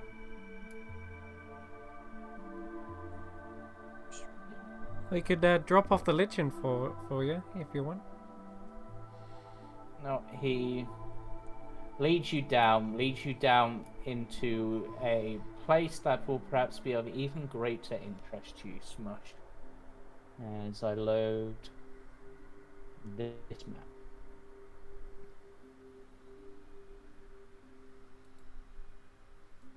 Lead you past a couple of quagoffs and into a place where there are flapping creatures flying around and white piles everywhere. He turns around and looks at you and it's just like, right, there's a couple of quagoffs down there. They're in charge of you for this one. But basically your jobs are twofold. Gather any dead bats you find and take them to them for disposal. And basically pile up any of the guano over here. Actually over here. We're just piling it up for now. There are some tools and stuff about, and that's about it. I'll be back later. And then he goes, but he puts a small box down over here, and there's some food there for you. Eat it if you want, I don't care. We still have the buckets. Yes. And then he leaves. Oh. And in the bucket you find an assortment of... Basically there is a flask of some sort or a bottle which just reads stew on the side and appears to be like a white sort of creamy mixture. There's some basic there's some blue loaves of something, and there's some cheese. I can't eat any of this stuff. And there's a small jar of dirt. Oh wait, there you go. Yep. Don't move any further up or you will trigger a scene transition because there's one right above you, Smush. I will open up the jar of dirt and just, Yep. rub some of it on me. Yes, it is moist dirt. Moist. Yeah. Delicious. Delicious dirt. Do you want any? If you were a human and an equivalent, this would be like the equivalent of chocolate cake. Oh. This stuff's really good, guys. Is it? You say it's in a jar. Is it in a glass jar? Yes. Smoosh, Smoosh, make sure you finish all of that. I need that jar. Oh, I will. Don't you worry. This is the good stuff. There's some cheese back there for you too. The two quaggos just sort of look at you and just like, hurry up with your meals. I guess we'll divvy the food out between us. I'm gonna look at everyone else and see if that's what they want to do. Yeah, there's some bread, which Rockmore explains is spore bread. There's some cheese, which he says is made from Roth milk by the looks of it. And Great. yeah, Oh. With Delicious. Jorah being as he is currently at the moment, he will refuse to eat any. yeah. And He there's a doesn't know what's in flask it. of a creamy white substance that you don't know quite what is. Does it look like guano? No, No? Okay, something else. but it clearly says stew on the side. Or soup. The undercommon is very similar for both in the symbols. If I open it and sniff it, what does it smell like? Mushrooms. That repulses me as a mushtarian. And I'm gonna somebody else can have this, but we need to contain Rockmore it. looks at it and it's just like, ugh, mushroom soup. They're obsessed with this stuff around here. I hope not obsessed enough to turn me into it. One of the Quagoffs just licks his lips as you say that. Yeah. I feel the urge to get away and head down the tunnel. Yeah. Yep. I slap the quag off on the lips. Does that. Catching his He. tongue. He. Okay. No, not food. Person. Being. He. Minus. Minus 25? Minus 40? What? Right, Just that would inverts his hand. have been. Oh, it's because he's in the wall. It's considering you as having cover.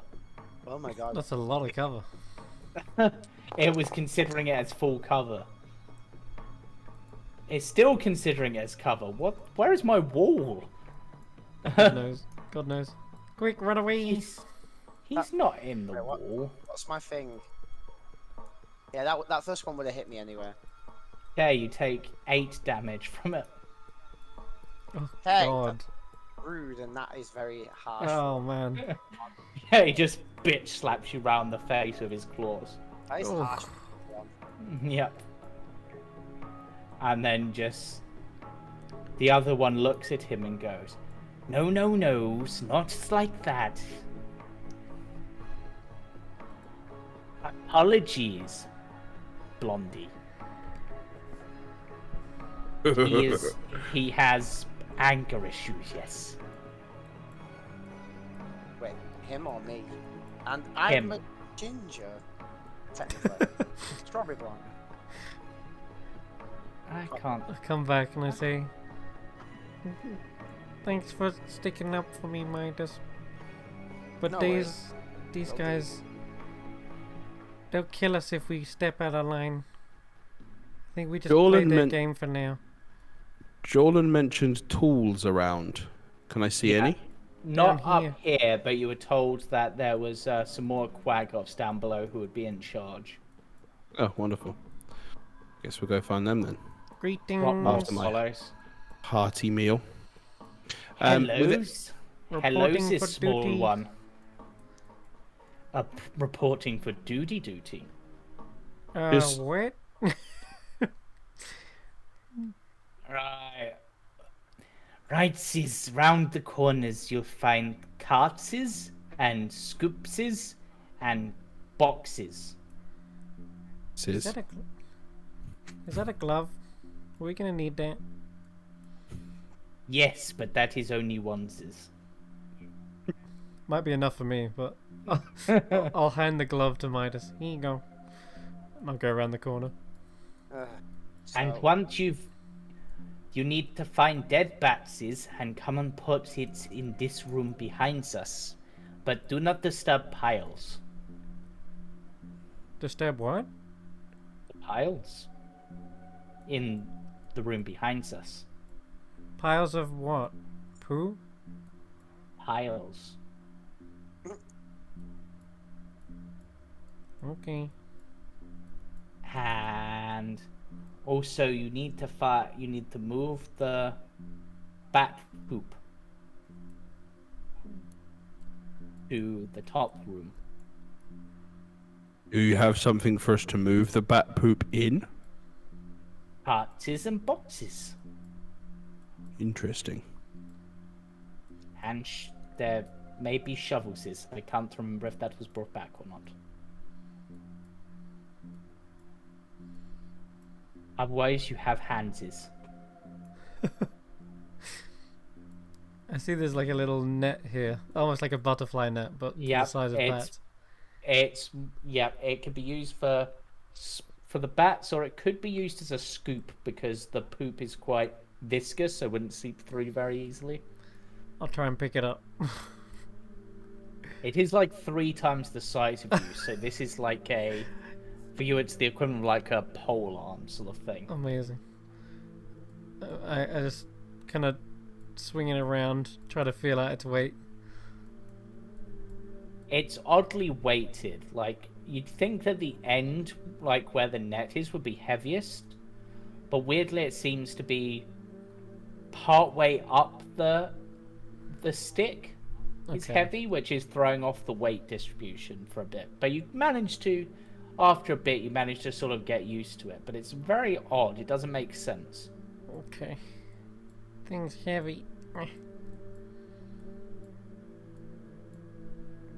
I'm hoping you can see the animated bats flying about. Let's go find the bat. We can. Yes, we can. Yeah. So, Smoosh.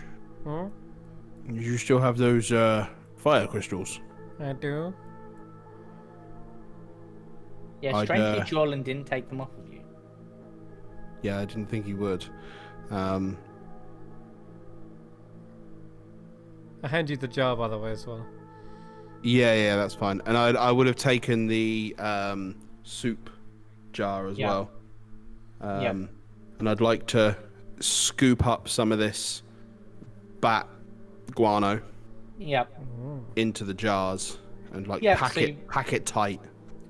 Yeah. So roll me. I'm gonna say a sleight of hand check to see how well you can pack this. I'm gonna help him do this as well because guano's. I know what that's for.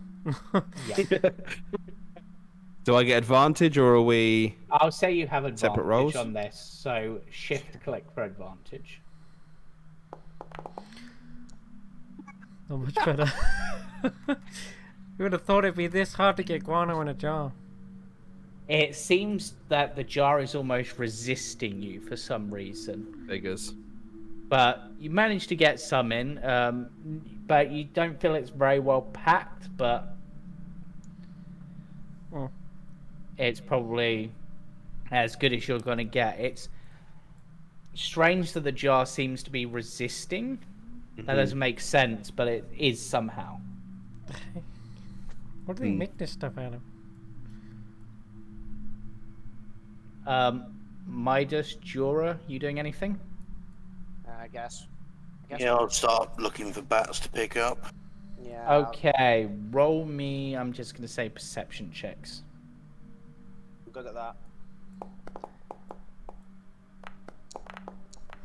I'm alright though this time. Jura, your eyes are still stinging from the fire lichen earlier, and as you're perhaps looking around blearily, a bat swoops over, and I'm guessing you can guess what happens. Yes. Yes, Nick. What? You whack yourself. Yeah. So, but Midas, you managed to find a few dead bats, and you're able to pick them up if you wish. But as you do, roll me a medicine check. Sure. Yep. That's These, you can't see any obviously injuries that would have killed this bat, and there's something odd about it, but you can't tell what. What sort of bats are these? Roll me a nature check. Look at that. The bat kind. I'm just wondering, like, how sharp are their teeth? I'm just gathering weapons, okay? You have no idea. But looking into their Just- mouth, do they have long teeth, sharp teeth? In the case of the ones you have picked up, they have no teeth at all.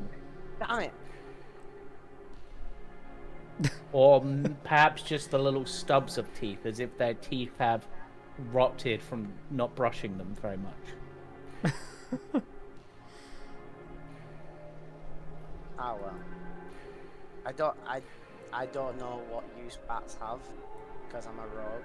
So I guess Yep. we'll just bats.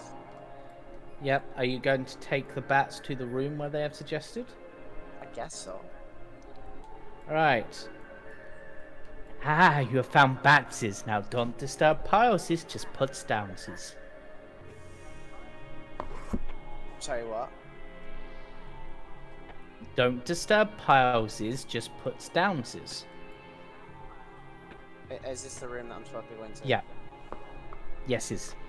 Just put downses. Yep. Yeah. Why do they In have a scissor again? I say as I'm walking by. because we doozes. That wasn't. Whatever. And I guess I'll put the bats down and Yeah. step back.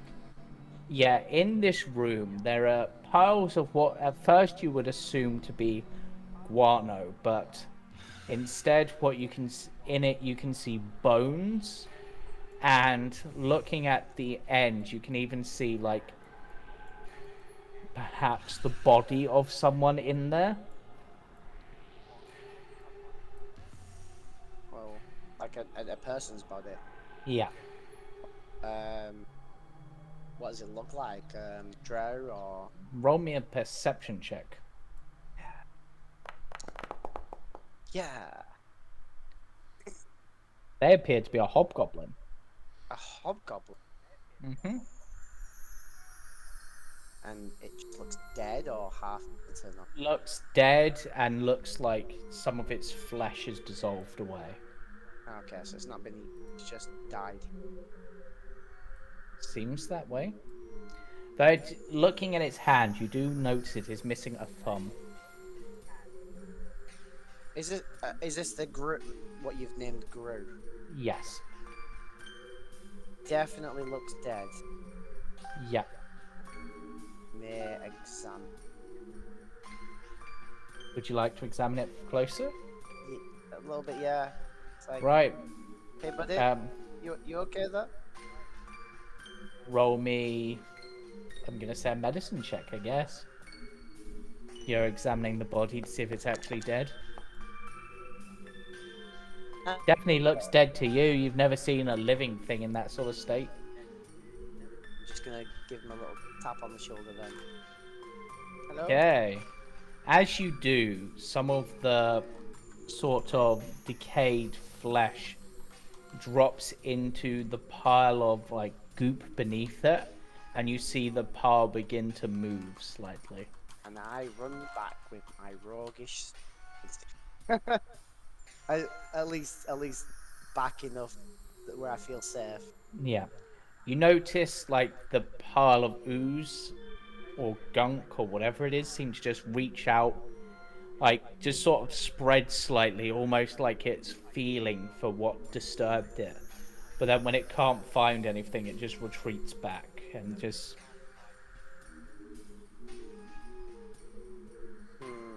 What was it that I saw then? Was it the ooze just appeared or what was it? Well, the pile of goop that the bodies are in, which you can see is like these blue sort of piles, Yeah. that started moving as like as you disturbed that body in it. So just the ooze. It wasn't the goop. It wasn't anything beneath it. Did I? No, not from what you can see. No eyes or anything. 'Cause I think Nope. perception.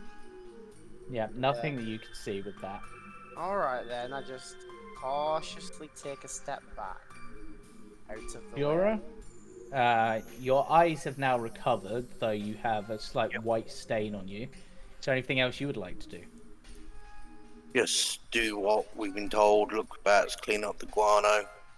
Okay, are you going to focus on guano or looking for bats? I'll look for the bats still. Okay, roll me a perception check. And I feel I may have gone into the wrong layer and I'm moving the... What? That's weird. Wow, I can't roll tonight. Yeah, you sure can't. Oh, that's why. Okay, that's weird. Okay, you find what you think is a bat. You're looking at it, you look closely, and go to pick it up, but it is sticky to the touch and smells far worse than you would expect. Do I want to know what it is? I mean, maybe. Depends. I'll see if I know what it is. So I've just gone hand deep into. Okay, roll me a nature check. Another thing I have no knowledge on.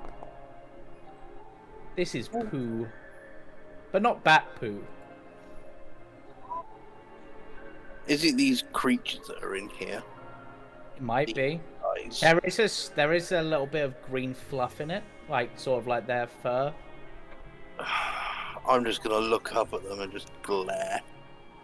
One of them just grins. And flick it off my hand in their direction. They just sort of sidestep out the way. Yeah, okay. This is why you should have worn gloves. I'm sort of muttering my breath along the lines, I'll give you gloves and walk off. Amric and Smush, are you continuing guanoing or are you bat Yep. hunting now? We wanted to get some guano, but I would also, just like to try and get more guano if possible. If there are any bats, I'll toss them over my shoulder, roughly in the direction of the cart. But Right, with your passive perception in this case, you probably do see some, so that's fine. But roll me a sleight of hand check with advantage again. Do. Much better. You managed this time to pack in some more of the guano. It's still not as packed in as you'd think. There still seems to be some resistance, but you're getting there. But as you're doing that, you notice a bat fall out of the sky and land in one of the piles of poop, and just stop moving. Interesting. what? I just died? Yep, seemingly just dropped out the sky. Eh? You see that? What do I see if I look up? Yep. You see a ceiling, you see bats flying around, you don't see any obvious sign of anything. Nothing evidently dead or alive hanging on the ceiling or anything. Nope. Just that bat fell down, was flying about quite normally, and then just dropped down. Hmm. Oh. And at this point, Midas has turned up. At the exact point that bat fell out the sky. Oh. That is disturbing. Just a tad. I'm gonna What? go over to the bat and try Yeah. to see if I can figure out what just killed it. If there's any obvious wounds or if it's something it Okay. inhaled. Roll me a medicine check. And I'm quite proficient in poisons and Yep. the like. Okay, looking at it, this seems to be showing obvious signs of it. If you were to take a guess, it's ingested something, Oh.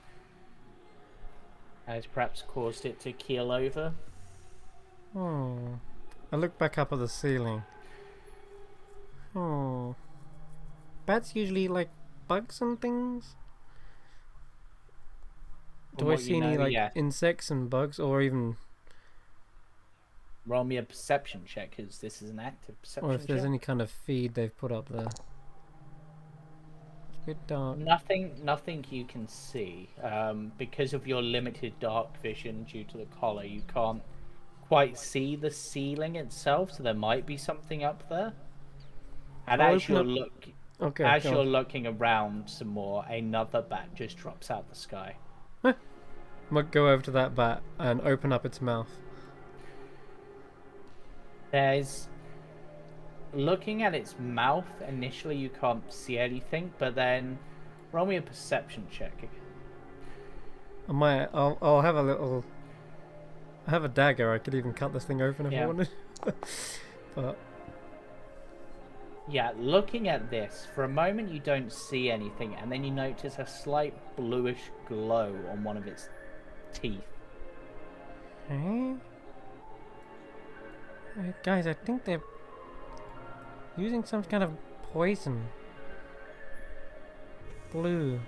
Maybe it's from a mushroom? Do I know of any blue poisonous mushrooms that glow? Roll me a nature check. Or even insects. I mean, insects was what my initial guess was. Is it a similar blue to the bread? No, it's not a similar blue to the bread. It's... Midas, would you be having a look as well? Yeah, because I feel like I've lived down here long enough. Maybe I would know the sort of thing. That might... It's a similar blue to the glow in that room you went into.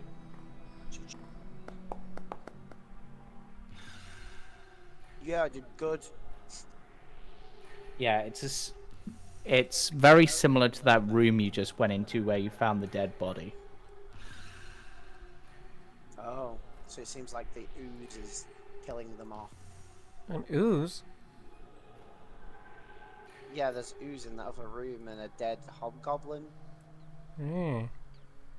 And the Poisonous ooze... ooze? I Must don't be. know. It seemed more like it was alive. It moved when I touched the body. Oh. So maybe be careful what you're touching. Do you see any up in here? Up in here? Up in what? Roll me a perception check. Yeah, sure. We'll have a look. I assist him. Yeah. See, here's the thing I've always wondered about perception checks. Can you really assist someone in perception? Not really in this case, I'm going to say. I mean, you could both be looking and trying to focus on a point, but in this case, you're more just both looking. So I'll say separate perception checks for this. Perception is one of those checks where it's like you can't really assist on a stealth check unless you're like causing a distraction or something, I guess. Yeah, I kind of imagine it like the Woody and Buzz meme where they're just looking up at the distance like, you know, idiots. Idiot 7. Yeah. Okay. So between the two of you, you do notice that a couple of you notice a bat sort of hang upside down to roost, and you see it holding like a small something that has that similar sort of glow and then eat it. Oh. But it looked more like a berry or something, but it still had that similar sort of glow. So if in our time we watch this bat and see if it keels over and dies, no why. Yeah. But so far nothing seems to be happening. Perhaps if you'd think perhaps, well actually I'll let you decide what you think rather than that. Nothing seems to be happening, I'll say, to it, not in Where the are they immediate getting place. these little berries from? They must be finding them somewhere. What? Maybe the ooze turns into the berries? Maybe. Maybe. Strange. But Hey, Smoosh. Doesn't I know where the Quaggoths are guarding, right? yeah, And I don't see any more about. not up here, no. Should we get some of that collar off?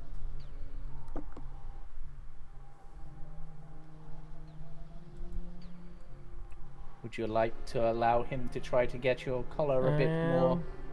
While we're in a little. If we do it now, then they might see it broken.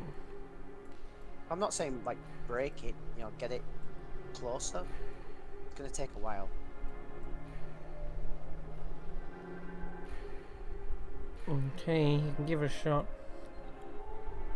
How would you like to attempt to do this? Doing it with the bun. Okay, so I'm gonna say We've got one of those rocks we could heat out the blade. Yeah, can heat, and at least we've tested it, so we know how much we can heat up the blade without it. yeah. So I'm gonna say give me a sleight of hand check.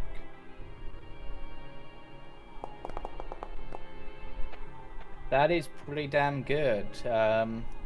With the heat to it, I'm gonna say using the heat in particular seems to be having an effect.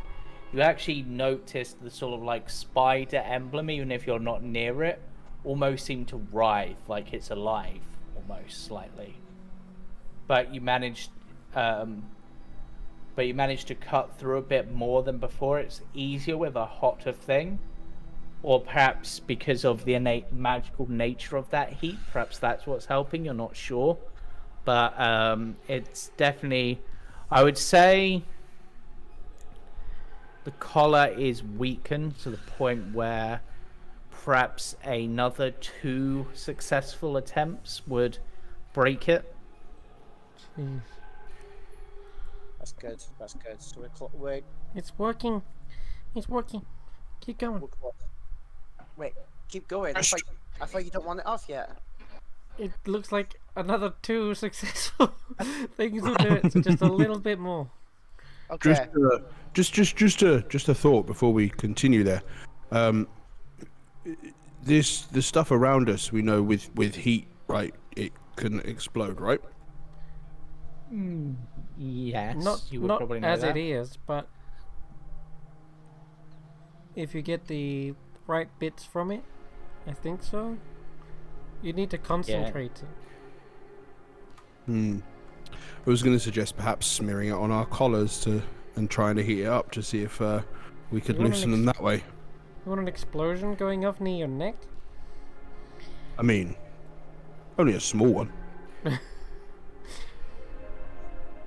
I'll leave that up to you then, but I think this is gonna work. Just a little bit more, Midas.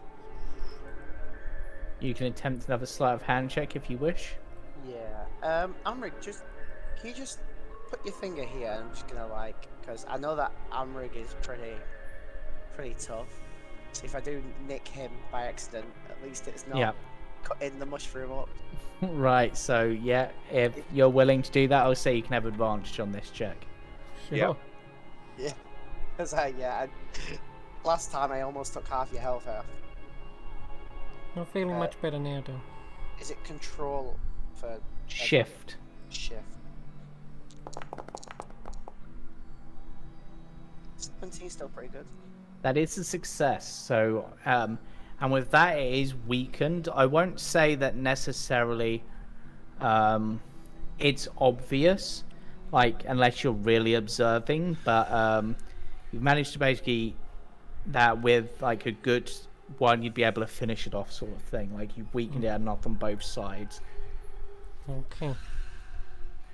I think we'll leave it there for now. Next time we go in the kitchen, then we'll go. We'll try and get out. Good. As I said, we got this little buddy. Pat him on the shroom top again. Not with Alright, the let's blade. get I'll put the these- blade up. Let's get these bats over to them before they get suspicious. Well, I've already given them some bats, so they. Yeah. Had to. They're expecting us to come back with them. I'll carry some bats in a cart with me. Yep. Getting. Jorah, whilst they're doing this, what are you doing still? I'm going to keep looking for bats. Okay, roll me some perception checks. I'll say 2, because they've done quite a bit. So, 1, 2. Okay, you managed to find a couple of bats. Yeah, I'll sort of just sling them over my shoulder and take them round. Yeah. I'm gonna speak to the Quagoffs. So I'll release some spores in their vicinity to Yeah. form a telepathic bond. I assume they speak Undercommon. And say, Yes, Milses. couldn't help but notice the bats just dropping dead. Are you feeding them the ooze or bits of it? Noses. Is it poison? No, it's oozes. How It's do you make it Ropses. into a berry that they eat? Why would they want to eat ooze?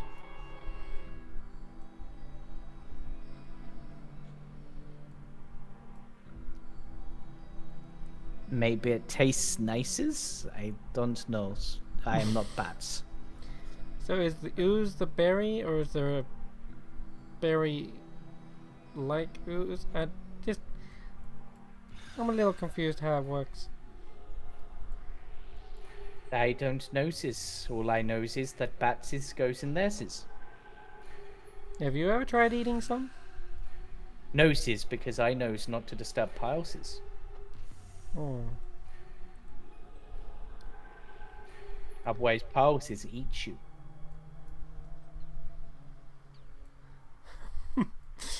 Sprouting a devious idea. I'm gonna dump the cart of bats that I brought with me. Yep. Just tip all the bats out onto the floor, turn the Yep. cart around, and then wheel it out. Oh, lots of bats. Jorlands will be pleased. Oh.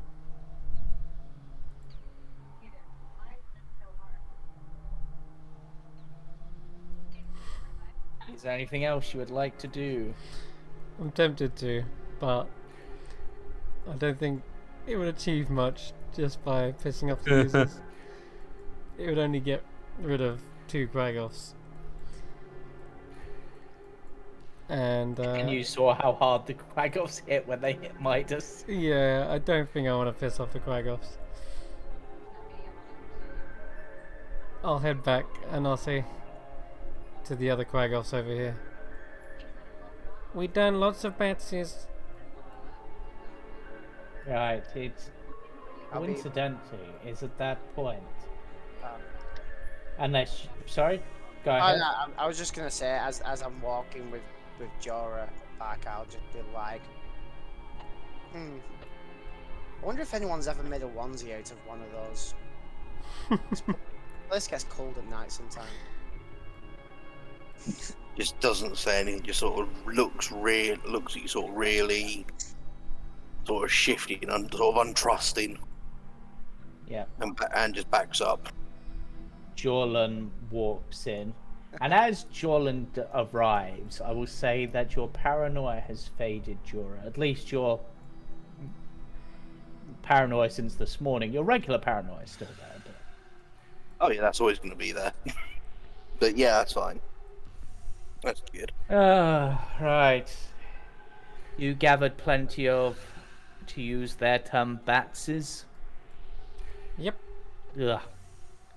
Drop down. Quagoffs, you use S's far too much. You abuse the S. What is with you and sibilants? It was starting to Anyway. rub off on us. Right, space and... It's true. We put them all in the boxes. But you saw no oozes, yes? What oozes? What oozes is? Why? Exactly. What would happen if? No, we- genuinely, what oozes? I haven't been over in that area, so. Wait, why? What would happen if we saw ooze? Then it would have to be reported. Why? What's wrong with ooze? Regular... You'll find out in time if you survive, I suppose. So I guess I can explain one thing, and just sort of looks at these 2 Quagoffs and just like, go relieve the other 2. You're rotating duties. They look them and look him, and he goes, duties is. I can. So, how? And they go down there.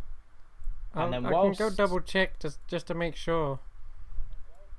No, stay here, mushroom. Okay. Right. Now, you will probably be asked this later, because you've been in areas more outside obvious scrutiny. If you have seen any obvious signs of rot or ooze activity. Recently, ooze activity has been increasing, and there is a rather unfounded worry that perhaps something that the oozes are trying to plan something. If an ooze could plan anything. Now who sounds paranoid? Yeah. Yes. I, of course, know that they are not capable of doing such a thing, but there have been various reports and such that oozes are amassing and spreading and Oozing. befouling the place, but I've seen no evidence of such. The only ooze activity seems regular. In areas of decay, oozes can form and spread, attracted, but as I said, you saw no ooze activity, correct? Yep, I saw Well, nothing. Wonders about here. Ah, Correctuses, no oozes. right, then I shall... he looks at you. You all stink. You smell of burnt flesh, dwarf. You Yeah, smell it's a of... funny story, that. You smell of quag off shit, looks at Jorah. And Smush, you smell of... I didn't touch any of it. You smell of fire lichen, weirdly. And Midas, you just smell like yourself. Thanks. And Rotmore, you smell as foul as any dwerg I've ever seen. He just go, thanks. So, I guess... We're gonna have a shower? Yes, I will take you to the one of the washrooms near the kitchen, but you will not be in the kitchen. Okay. So, I will just be... Lead on. He will do so as soon as I remember which scene it is. It's obviously the scene called Kitchen, and you guys are already all there apart from... Smush is like getting quite into all these little chores. It's actually not a bad place to be, it seems. Yep. Even though there's lots of bad tasks, it's actually not too. It's not too dissimilar from what he would have to do back in his own little spore circle. You know, shoveling fertilizer, gathering ingredients, cleaning. Yeah. So he leads you into a familiar sort of side chamber sort of thing where you were previously. Mm-hmm. In the kitchen, but the kitchen door behind him is locked and he indicates this. And just goes, right, wash up, and I shall be back shortly. I expect you to be at least reasonably clean, and I expect there to be no sign of any contraband. So hand over any fire crystals or fire lichen that you shouldn't have. Right now? Yes. You mean like when you come back to get us? You want us to give us you that stuff? No, I want you to give it now, but... To avoid any sort of suspicion, I'll just dig into my pocket and hand over my fire lichen. Excellent. Yeah, He there you takes go. it and puts it into a pouch. Anything else? I'll hand mine over. All except one. I'll look at So you've kept just one fire crystal. Yes. Okay. I'll look at my sort of clothes and go, I've got guano there if you want it, and point at like my shoulder. No, I want you to wash that off immediately. But as for you, Smush, as he goes to take the crystals off of you, I'm gonna hit you. He goes, because you had 8, right? Yeah. So I give him 7. But he only takes 6. And goes, 6. Well done. Okay. All right. I'll take back the other one and put it back in my bag. Yep. I also Anything have else? soap in here, so Any of the rest of you find anything? No. Found a dead hobgoblin. Oh yes, that was Gru. He was transformed into a Wrath and assaulted Asher, so he had to be unfortunately eliminated. oof. Oh. Okay. Yeah, there's nothing on my part. I've given you what little I had. Excellent. Right, I shall leave you to your bathing. Take turns. Do it all at once. Just try to smell better by the time I return. It's enough that I have to deal with you. I don't want to have to smell you too much as well. Okay, bye, as I wave to him as he leaves. Yep. And he leaves. Right, shall I go get the little smoosh? Hmm. I'm just gonna stand there and just derobe and start washing up. I don't care. Yeah? Get the I little don't know smoosh? if we can get through that door. It's magically locked. I'll try the kitchen door itself. Like, because obviously this door we know is always locked. Yep. But we were given free reign to go between the kitchen and this washroom. Last time. So I'll try and get through the door. It is locked. Does it look like it's regular locked or arc? You can't see any sign of any keyhole. Fuck. It's like I said, it's magic. Yeah, I'm just gonna start sort of washing, taking my hair down, washing that through. What about under the door? Is the gap big enough for Smoosh to? Maybe if Enlarge Reduce was cast on him, but at his current size, no. Oh. I was about to say, why would making it bigger? Can we see under the crack? A little. Hmm. I'll pull out the spoon. I'm gonna say you see Dinky wandering about. Oh, Dinky's in there. Okay. Oh. Oh, Dinky's on our side though, isn't it? Dinky, sort of, I guess. Dinky? I'd call out I'll on the door. knock. Yeah, knock on the door. Yeah.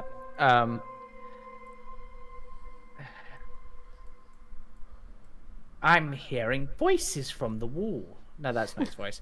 Hello? No, Door? Since when do doors talk? no, it's Midas and Smoosh. No, Midas and Smush on doors. They're a mushroom and a blonde guy. Ginger blonde guy. Yes, and it is us behind the door. How do I know? I can't see you. Derek, What do you think? I guess I'll lean down far enough so I can like show them my hair under the door. Oh, right. You're on the other side of the door. That makes sense. These guys. As just whilst you're doing that, Amrig, as you're doing, perhaps standing behind them, and you notice when Jura disrobes, you notice something odd about his hands, but you can't immediately place it. Can I get a closer look at that, or Yes, you can. Roll me a perception check. that one? Huzzah! He has 6 fingers on each hand. Interesting. I've seen people with 4 and I've seen people with 3, but I don't ever recall seeing anyone with 6. Said out loud, yeah. Or It's just kind of said out loud, but it's not directed at you. Like I'm kind of like looking at my own hands, and I'm kind of like trying to put the pieces together in my own head. Do I notice that while I'm sort of mid I bathing? will say yes. You probably notice him staring at least. I just sort of look at him, smile, sort of, yeah, that sort of almost like embarrassed sort of smile. And Like just, what you see. well, not even as that, just sort of that, you know, like I don't want Yeah. to really mention it, but I'll just go. They appeared weeks ago, and I'll sort of bring my hand up and tap the horns and go, same as these. I heard something, a voice offering me a power, a strength, when I thought all was lost. I accepted. And this, I'll sort of just gesture. This is the result. I just sort of turn around and sort of re-robe, sort of just get dressed and walk out. Yeah. I insight check that. Sure. He's been shifty all day, so Yeah. Everything all right? He seems honest with what he's saying in that regard, though perhaps you think maybe he's hiding something slightly more, like he knows a bit more, but perhaps he's just not willing to say. interesting. So, what do you want Midas behind the door?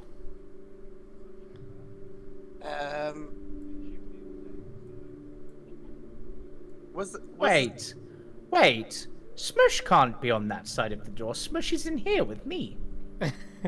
Well, at least we know that decoy's working well. Yeah. Decoy? Smush, do you have a twin? No, there's just one of me. I'm just able to throw my voice. Looks at you see him sort of turn and like look, and you hear him like saying something. No, you can't be Smush. This Smush says you're not. What? I don't know why you're trying to reason with him. He's batshit crazy. Oh, you know about the bat shit. That's good. My point. Let's just get washed off. We'll come back here, don't worry. Maybe we can get them to bring it back to us. You want me to? No. I'm saying just this. saying, Midas, Jorah, you're looking a bit injured. Do we really want to make this plan right now? Yeah. I guess maybe next time we get kitchen.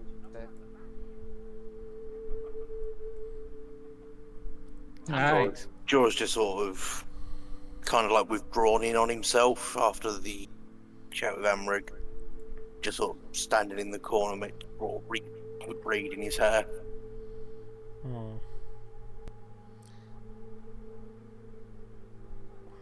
God. Anyone like to do anything? As I they think I'll go probably up to notice Jorah. that he's fairly obvious. I will release some spores, and I'll telepathically link with Jorah and say, we need you to be focused. We're gonna make the break soon. We're gonna try and get out of here.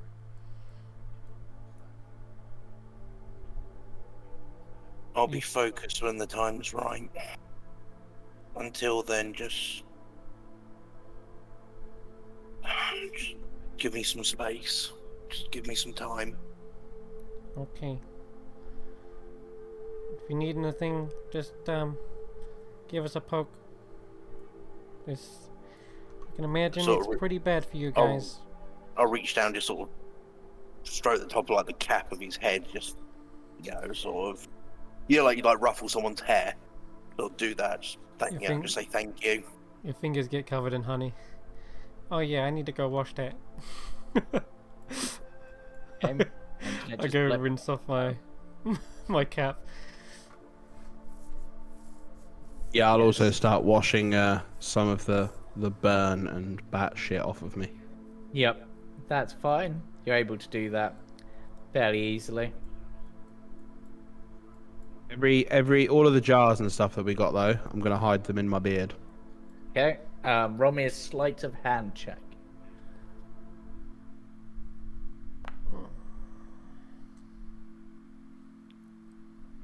Could be worse. 16. That's pretty good. You managed to hide them in your beard. Let's just hope it doesn't turn invisible again.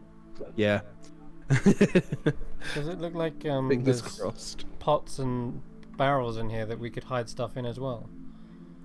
There is, yes.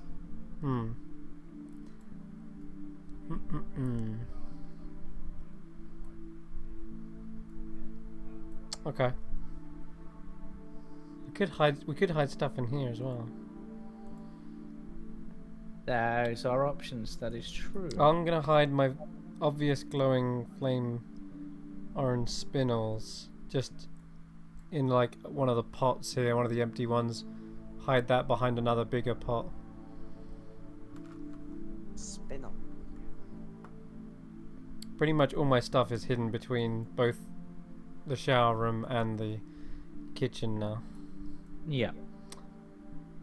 That's fair. Okay, that's what I'll do for now.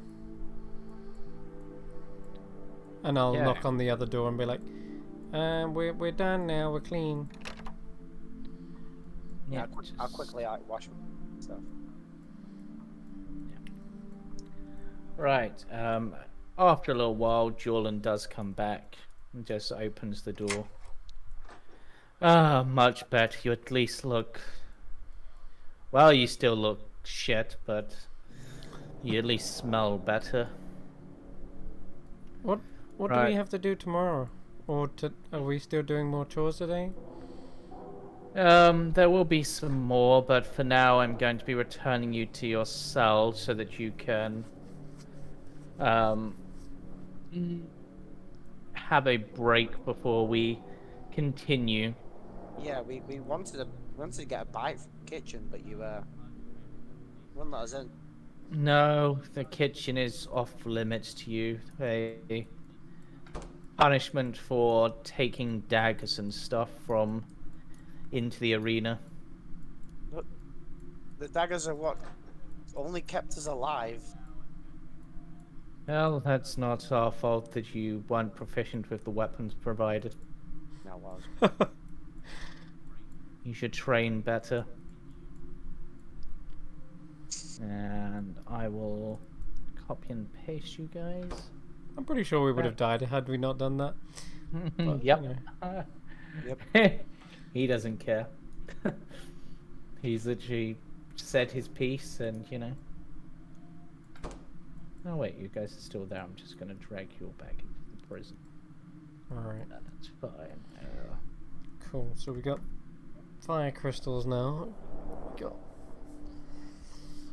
Oh man. Just a mountain, small little tidbits. Yep. I feel like we should have bottled up some of that ooze and used it. Corrosive stuff, you know, break locks. But oh well. Yeah, but I was already damaged and I didn't want to go near it. Yeah, I know. Didn't have any bottles. Oops. Oh well, we'll make our own escape, it's fine. Yep. Alright, let me just grab Jura because I have lost him. Where the hell is Jura gone? Unless Hey. we'll end up back Sure. there and try and ooze our way out. Yeah.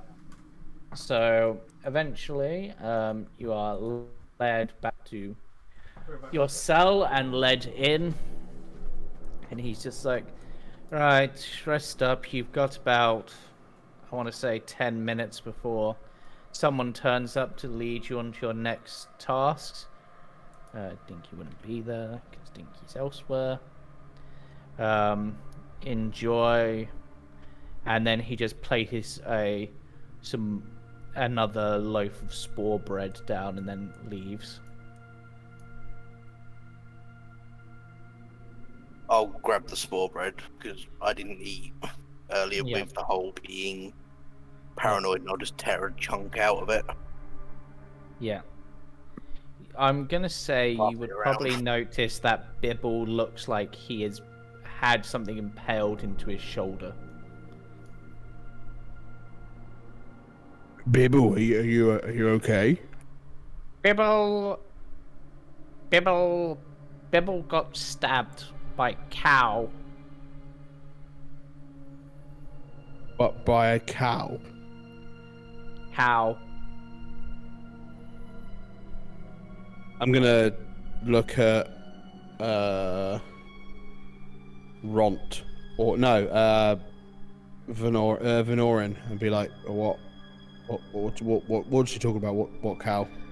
I suspect he means one of the Wrath. If they get into they get a bit testy, they do have the tendency to gore people with their horns. I can't imagine why somebody would get testy with Bibble. Yes, well, I can't say myself. I don't know. They don't allow me down there. I just get the heavy lifting jobs. Right. Who's here? Okay. Oh. Can I attempt something probably very stupid? Yes. I'm gonna pull my the top of my sort of clothes up over, sort of just so it's covering the collar. Yep. And yeah, I'm gonna do what I was doing. Try to do that again. Okay, roll me another con check. One dice. Offer. I am done with trying this. 4 more damage. 4. Yep. Oh, I'm at 0. Yep. Jorah falls I thought it was unconscious. -1. What the heck? No, it was -1 when you didn't get a nat 1. Damn it. Okay. Wait, what? Jorah just drops down unconscious, and you see some blood pooling out round his neck. What's he done? Anybody here good with stabilizing people? Yeah, but if it goes horribly wrong, you're probably gonna need to hide the bat shit I've got in my beard. Okay, roll me that wisdom check. I don't know what I'd like. I think I would like to use spare the dying, I guess, Okay. as a cantrip. What did you want? Sorry, a Wisdom check. wisdom check. Ability check. Ooh. Oh yeah. Very nice. You are the web that binds you prevents that magic is very tough to push through, but you manage to find a way, and you manage to find just enough to be able to touch it and cast the cantrip Spare the Dying. So Jorah, you are not bleeding out, but you are unconscious for the next, unless someone gets you up some other way, for the next 3 hours. Fine, leave me unconscious. Means I don't have to do the work. Just give him CPR. I've sealed his wounds, and he just needs to rest. A few moments later,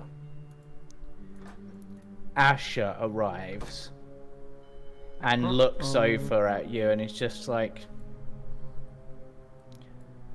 why is Jorah unconscious? He just fell asleep. I think he's exhausted from all the work. Or perhaps damaged himself by being a fool.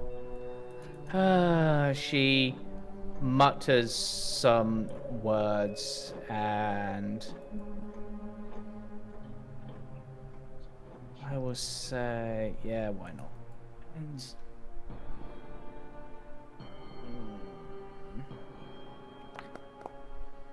And heals you for 4, Jorah.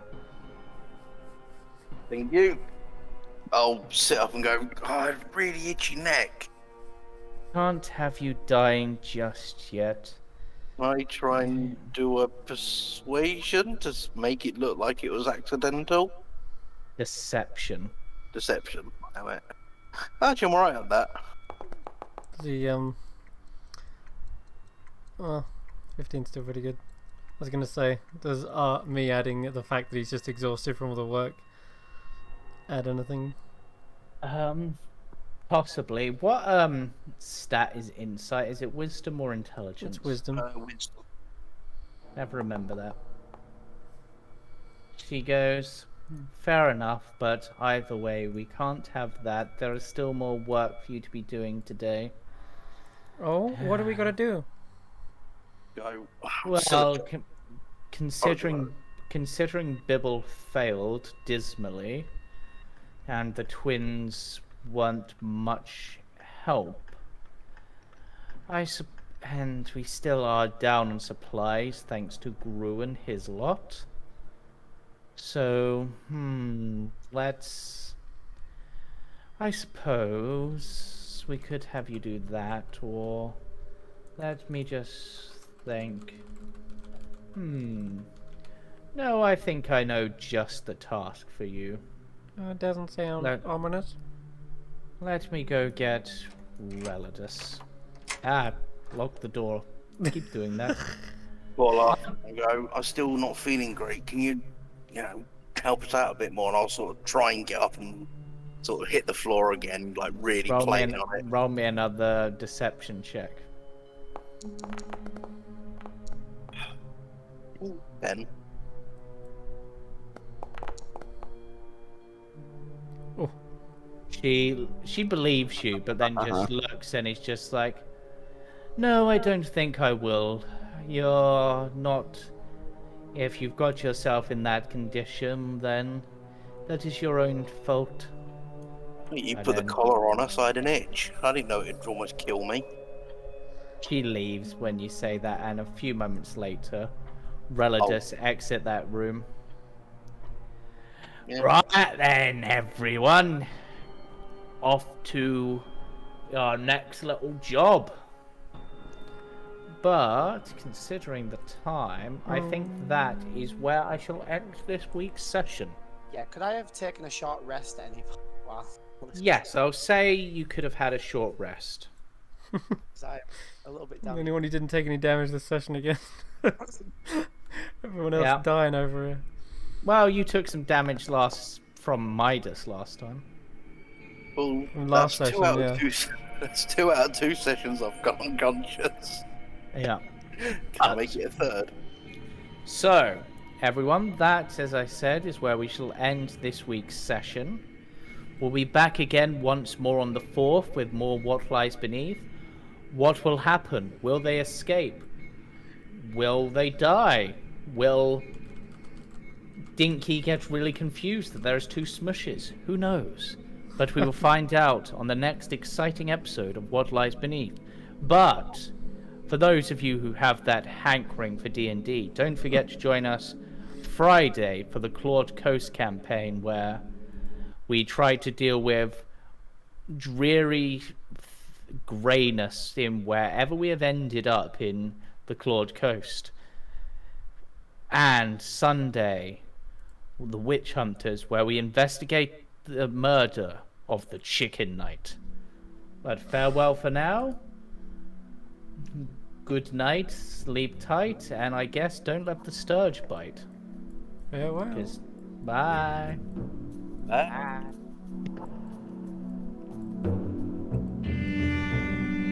And are we clear, Chris?